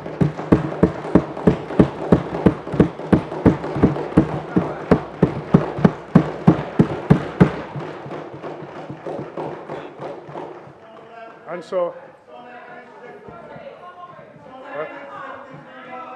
I would have today, sir, commenced the debate, and I urge my other colleagues to support in continuing the debate.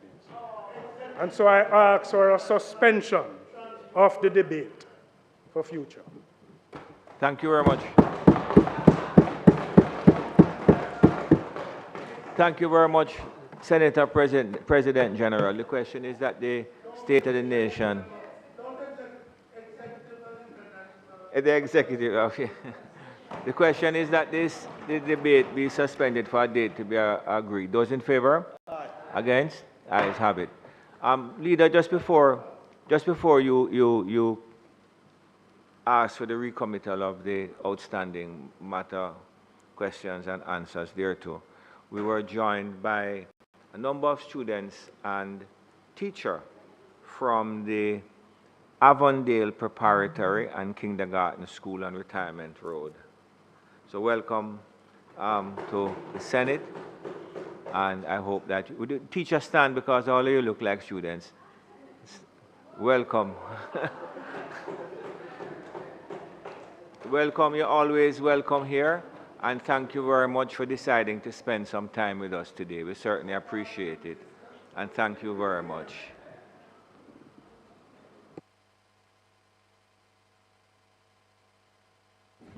Mr. President, might I ask for recommittal of questions and answers to questions? The question is that the item questions and answers there to be recommitted. Those in favor? Aye. Against? Senator Sinclair? Senator Gale? Thank you, Mr. President, and allow me to thank Senator Gale for his evocative, wide-ranging, and thought-provoking presentation, which made an impressive series of recommendations for deeper consideration, and all, of course, geared at the empowerment of our workers, their protection, and their, of course, the creation of the circumstances within which they can thrive. in an ever-changing world. So we thank him very much for his contribution, for his opening of the debate, and the contribution to the discourse on workers' rights.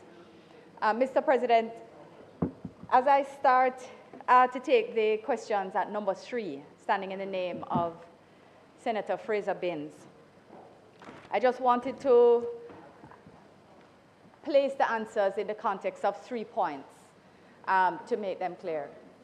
Oh, you want, oh yes, okay, go ahead. Sorry. Okay. Mr. President, I now ask. Senator Frazer-Binns. Thank you, Mr. President. I now ask that the Minister of Foreign Affairs and Foreign Trade, the leader of government business, provide response to question number 3 and the notice paper standing in my name. Minister. Mr. President, 3 points. You should have it. What's that?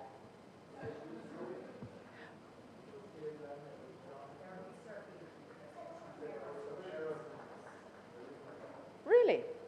Errors?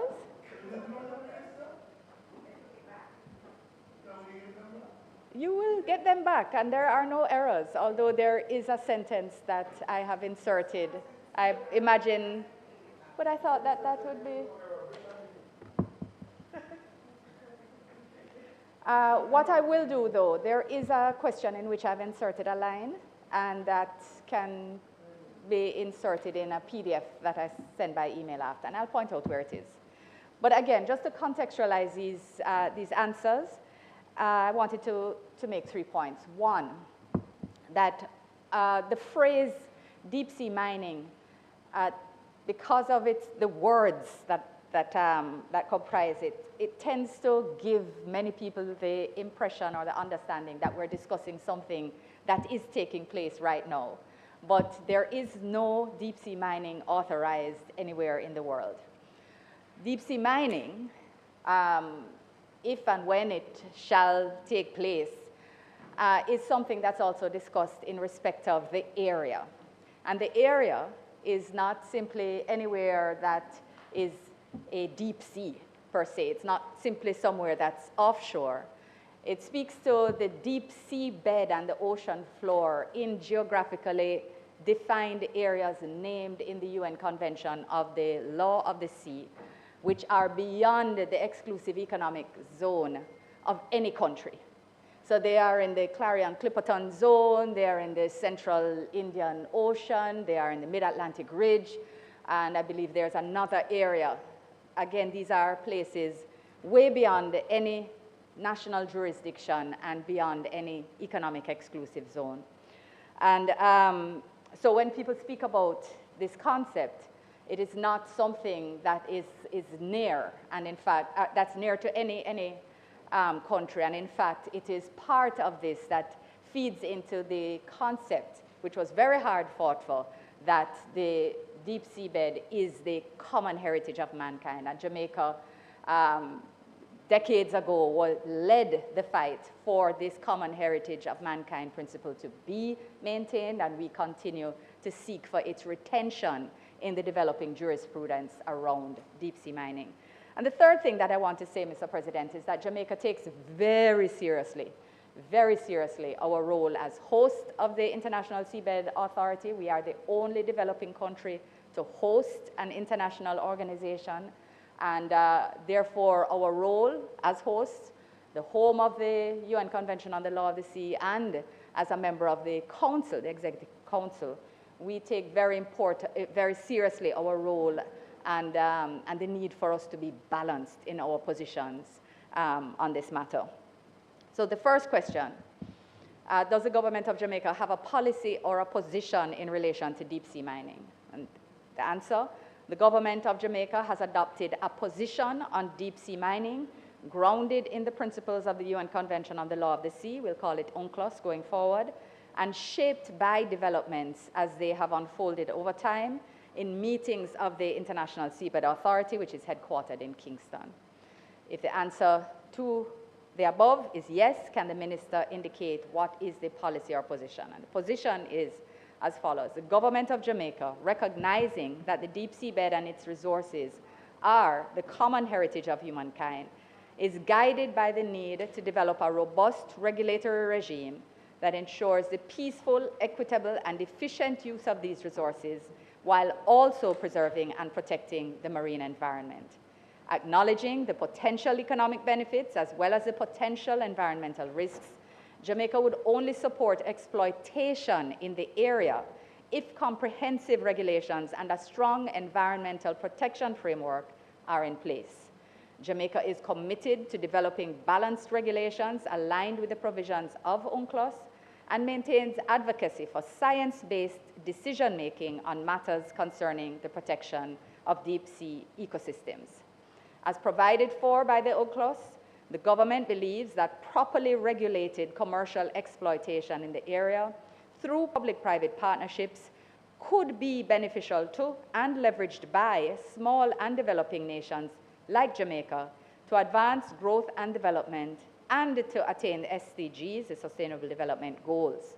This view aligns with the obligations and broadly espoused positions of state parties under UNCLOS to establish a regulatory framework for exploitation in the area that upholds environmental protection, benefits all humanity, and ensures the sustainable use of deep-sea resources. The next question is, can a copy of the said policy be provided? Jamaica's position on deep-sea mining is set out above. Given the incremental nature of the development process, that is the development of the position, reference may also be made to statements delivered at meetings of the International Seabed Authority, as well as other relevant fora. And these statements are generally available on the website of the ISA. 3, if the answer to the above is no, can the minister state the reason for not having a position on this important matter? As the response to question 1 indicates, the government of Jamaica, like other governments and states, has adopted an official position on deep-sea mining, which is one that finds support across a broad cross-section of countries. The position will ground the ultimate development of a policy. And many countries have maintained an official position on deep-sea mining while working towards the development of definitive policies. And I can state off the bat countries as developed as Germany and Japan, or as small and capacity constrained as Nauru, and many others that have taken this position given its incremental and developmental pace. 4, could the minister indicate whether Jamaica has sponsored any company in relation to deep-sea mining exploration? Answer. For under-resourced, developing countries like Jamaica, the ability to participate in exploration activities in the area and the eventual regulation, protection, and potential benefit from the common heritage of mankind is enshrined in the Convention and only practicable through partnerships. That is, becoming a sponsorship state. It is within this context that Jamaica took the decision to sponsor a contractor to apply for a contract for exploration in the area. Jamaica was the 2nd Caribbean country after Cuba and the 6th small island developing state to sponsor a contractor for exploration in the area. And the ISA has thus far issued 30 contracts to 21 contractors for the exploration of 3 types of mineral resources in the area. States sponsoring these contracts include 9 developing and 7 small island states, including Cuba, the Cook Islands, Kiribati, Nauru, Singapore, and Tonga. And I just want to again emphasize that this framework was developed because it was understood when the UNCLOS was being negotiated that the only way that small island states, that developing states would ever be able to benefit from any eventual economic activity in those areas because of the capital cost of same would be through sponsorship arrangements. So the UNCLOS embodies a framework which demands that if a company is seeking to enter into exploration, it must be sponsored by a small state. So it requires support of a developing country. The next question is, if the answer is yes, can the minister indicate, 1, the name of the company? The name of the company that Jamaica has sponsored is Blue Minerals Jamaica Limited. 2, the terms of the agreement. The terms of the sponsorship agreement with Jamaica, as with all other states, are confidential. I can, however, confirm that Jamaica has no financial obligation under this agreement. 3, what, if any, are the potential liabilities of Jamaica being a sponsor of deep-sea mining exploration? And the line that has been inserted at the start of this answer is, as a sponsoring state, Jamaica is not liable for the actions of the contractor. Then continues as a sponsoring state, liability for Jamaica under the UNCLOS, because this is where it arises, would only arise for breaching its due diligence obligations, and again, for emphasis, not for the direct actions of the contractor, as these would be governed by a separate contract with the ISA. Jamaica's due diligence obligations are to establish laws and regulations by the time exploitation, that is mining, begins. And remember, as I started, I said there's no mining authorized anywhere. And a draft cabinet submission for the preparation of drafting instructions is being finalized. It is again important to emphasize that no mining has been approved by the ISA to take place at this time. 4, whether being a sponsor legally binds the government to support deep-sea mining. Under the UNCLOS, being a sponsoring state for exploration does not legally bind the government to support deep-sea bed mining. What it does do, or Jamaica, like other states who are parties to the 1994 agreement under UNCLOS, I believe it's Part 11, and as a member of the ISA Council, Jamaica is obligated to support the development of regulations for compliance and oversight of activities in the area to ensure that they benefit humankind as a whole and effectively protect the marine environment. 5, can a copy of said agreement be provided? As indicated above in question 5.2, the nature of the sponsorship agreement is such that the terms provide for confidentiality. This is not unusual, it is standard across the piece. However, it is to be noted that perhaps of more interest, the extracts from the contract between Blue Mineral Jamaica Limited and the International Seabed Authority, so that is the contract that actually authorizes exploration. Those are available on the Seabed Authority's website, so that the matters which concern, which we anticipate rather would more deeply concern you and would have grounded these questions would be found through a visit to the Seabed, International Seabed Authority website. And so I will end the questions there, and I'm open for any further follow-up.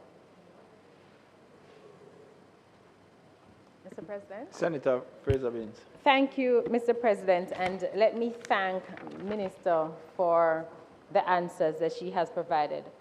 Minister, before I follow up, I just want to say one thing, because you did mention, and with good reason, to explain that when we talk about deep-sea mining, we're not talking about anything nearby.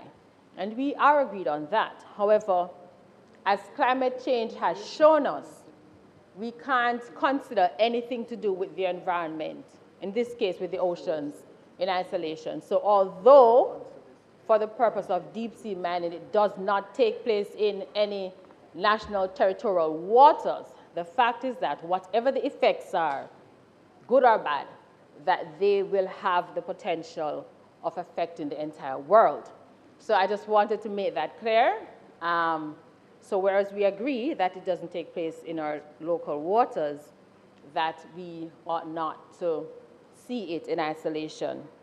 The second thing as well is, whereas deep-sea mining has not started by way of a license from the International Seabed Authority, what we do know, which was borne out in your answer, is that deep-sea mining exploration has commenced. And I think it is the commencement of the exploration of deep-sea bed mining that has raised concerns by several nations and other stakeholders about deep-sea mining. So I just wanted to say that in my opening. In relation to the specific questions, Minister, I am still not sure what exactly is the policy of the government of Jamaica in terms of deep-sea bed mining.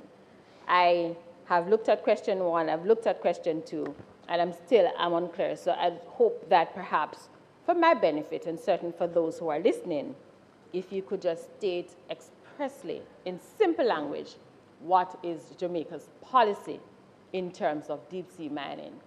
And the other thing is, if you could be a little clearer for me in terms of question 2 that says, indicate what is the policy position. Is it that as at today, November 8th, 2024, Jamaica is not in support of deep sea mining? Or is it that we have not taken a position? Or thirdly, are we waiting to see? It's not clear. No, Minister, it's not clear. So if you could answer, I've given you 3 options. 1, is the policy in support of deep seabed mining? Or 2, have we not taken a policy?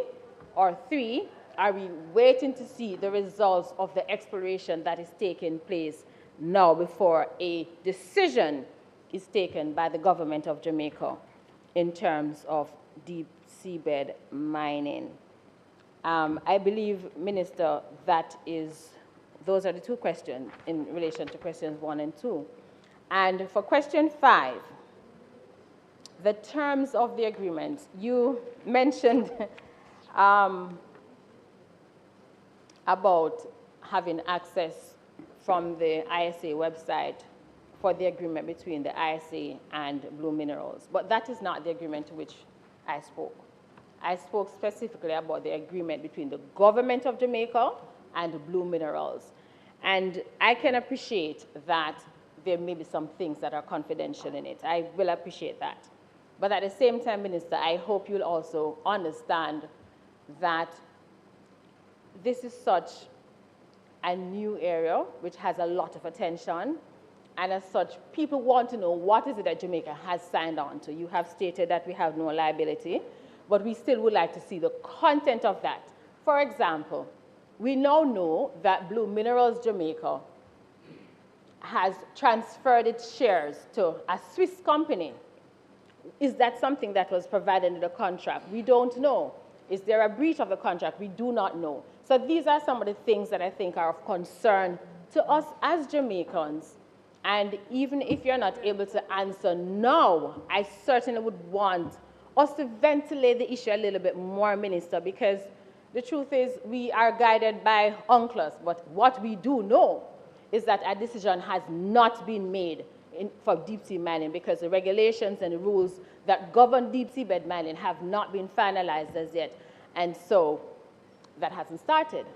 But we also know that there are genuine concerns that a country such as Jamaica has to consider.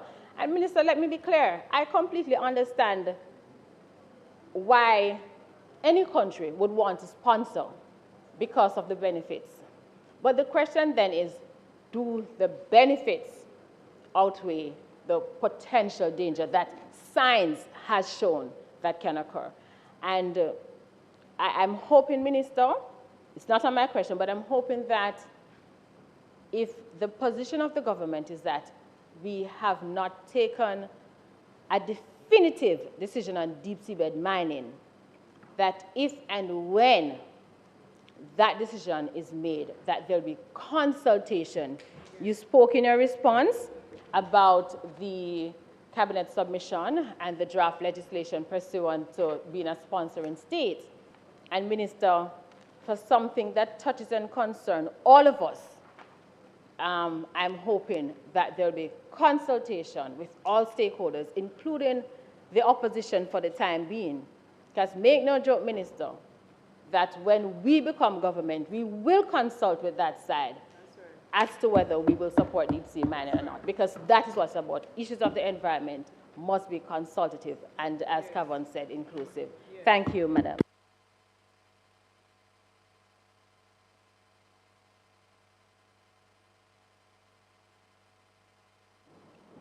Minister.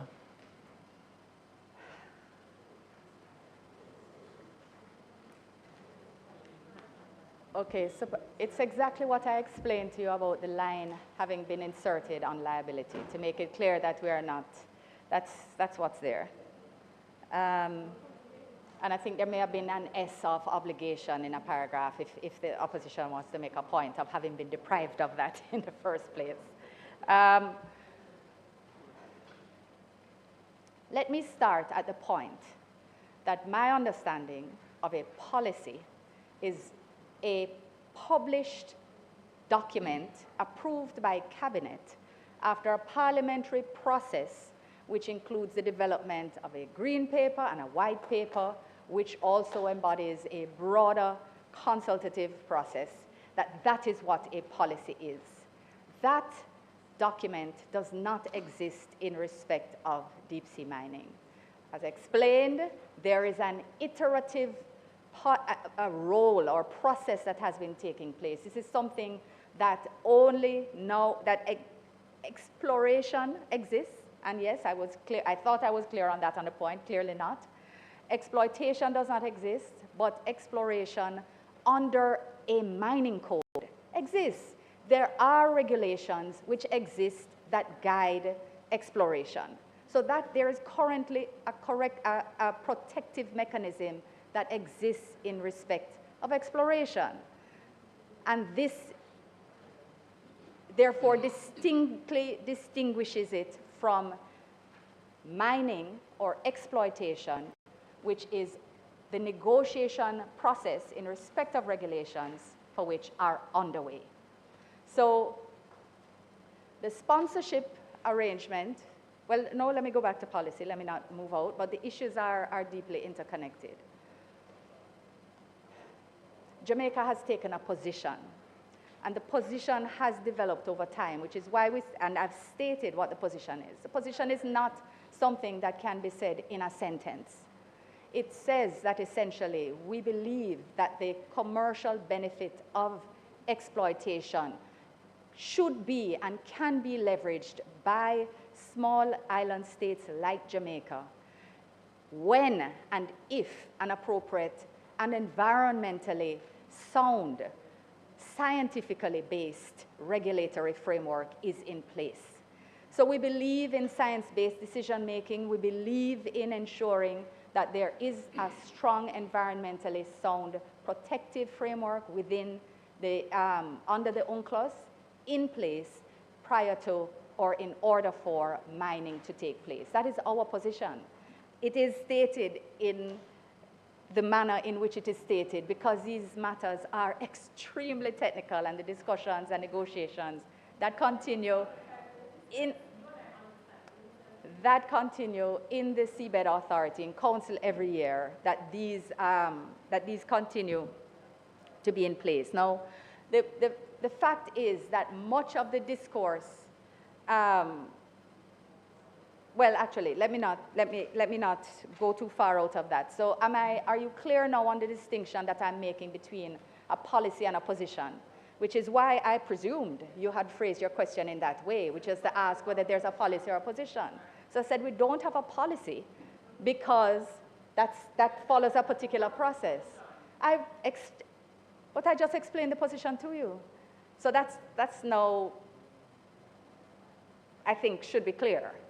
And if you want me to repeat it again, I am happy to. And this is that Jamaica believes, consistent with the hard-fought, as stated earlier, position of the benefits of the deep seabed being the common heritage of mankind, that the deep seabed resources can be leveraged by small island developing states and small developing countries like Jamaica in the event that there is an environmentally sound, scientifically based regulatory framework in place.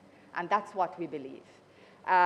This is the broad and balanced approach, which is more largely held throughout the membership of the Seabed Authority. That is the membership similar to the membership of the UN.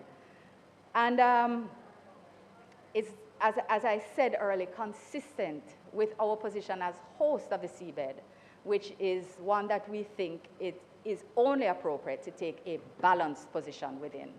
So we support science, we support exploration for this reason, because exploration is the only way that you will improve the knowledge base the body of research which exists. Now on the sponsorship agreement, as I stated earlier, holds no financial obligations for Jamaica. But there are benefits, technical capacity training, etc. I can speak to that. And there would be eventually financial benefits as well. However, the sponsorship agreement is simply, and I did say this earlier, the means by which a company is authorized to apply for authorization from the Seabed Authority in order to explore. So it is not a substantive agreement on its whole, and we're not aware of any breach of the agreement in the change of shareholdings, and they did provide notice when that was to take place. So in terms of the development of a policy, when that process progresses a little more, there will be broader consultation, because that is a part of that's a necessary part of the development of a policy. But it is not unusual, because of the academic nature of the negotiations and the incremental nature of the development of issues in relation to the seabed, that countries normally adopt a position and then feed into a policy. Things are happening. We're there. We're hosts. We're at council every year. You can't just say you don't have a position or you don't have a policy. You have to be actively considering this matter with the experts, and that we have been doing, because it is important to us. And I hope that that has made your concerns clear.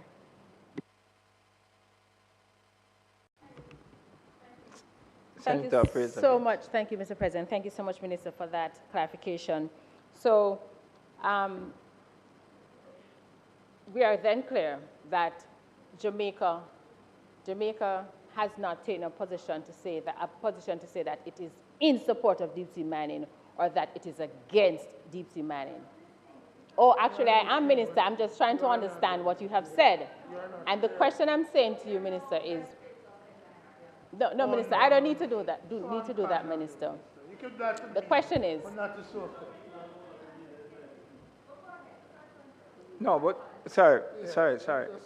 Is there you had posed beautiful speech, you showing motives. You had posed a question, Senator Frazer-Binns, and the ministers responded, and the response was repeated on, I think, 2 occasions. You have risen again, and you are asking the same question. No, I'm not. That's what you just did. Mr. President, I am not. I am just seeking to ensure that my understanding is correct. And my understanding from what the minister is saying is that as of now, Jamaica has not taken a position to say that they're in favor of deep sea mining, nor has it said we're not in favor. I just want to ensure that my understanding is correct. Thank you, sir. Okay, thank you.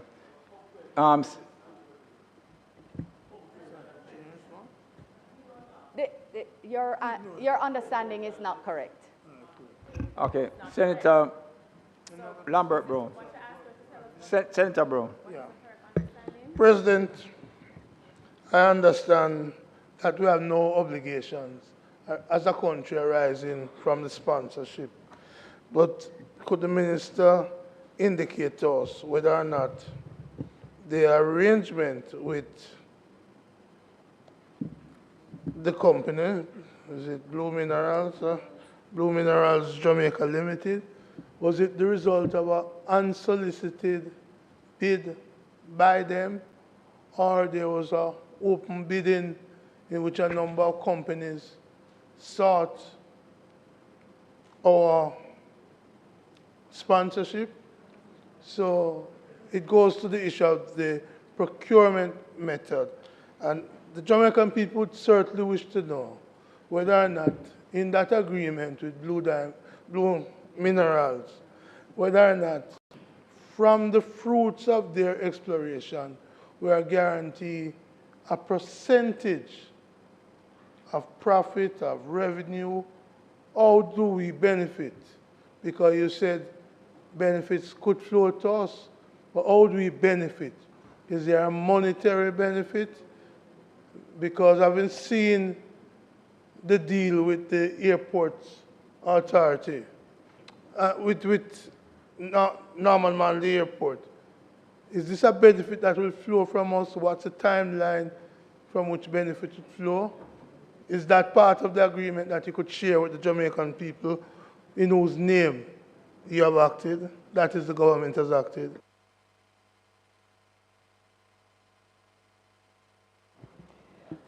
Mr. President,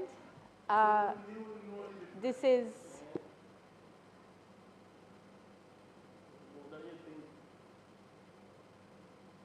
Mr. President, what I will do is I will go back and request some more information from the Ministry of Mining and within the Seabed Authority and within the Ministry of Foreign Affairs as well, as to I'm not the ministry, though you will recognize, all right, just since we're having clarity issues this morning. Last time I checked, thank you very much, to take guidance on the procurement aspect to which the Senator has made reference. To my understanding, this is a mere qualifying step for Blue Minerals to have applied for an authorization, to enter into an authorization contract to explore within the area with the Seabed Authority. And I therefore just want to make sure that I answer this absolutely correctly, because I'm not aware of the elements to which he has spoken. But I did say earlier that there are benefits which we will gain as a country.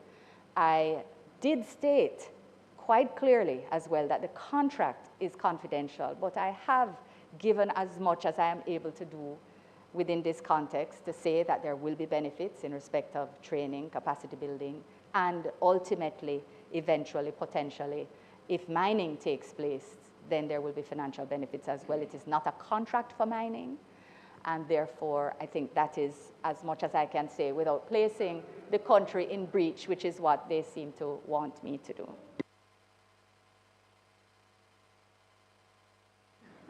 Would you agree, Minister, that this sponsorship by our beloved country, Jamaica, has a value to Blue Minerals? And is that value transferable to other companies? That is to say, Blue Mineral could receive payment, for example, from another company for transferring our sponsorship to them.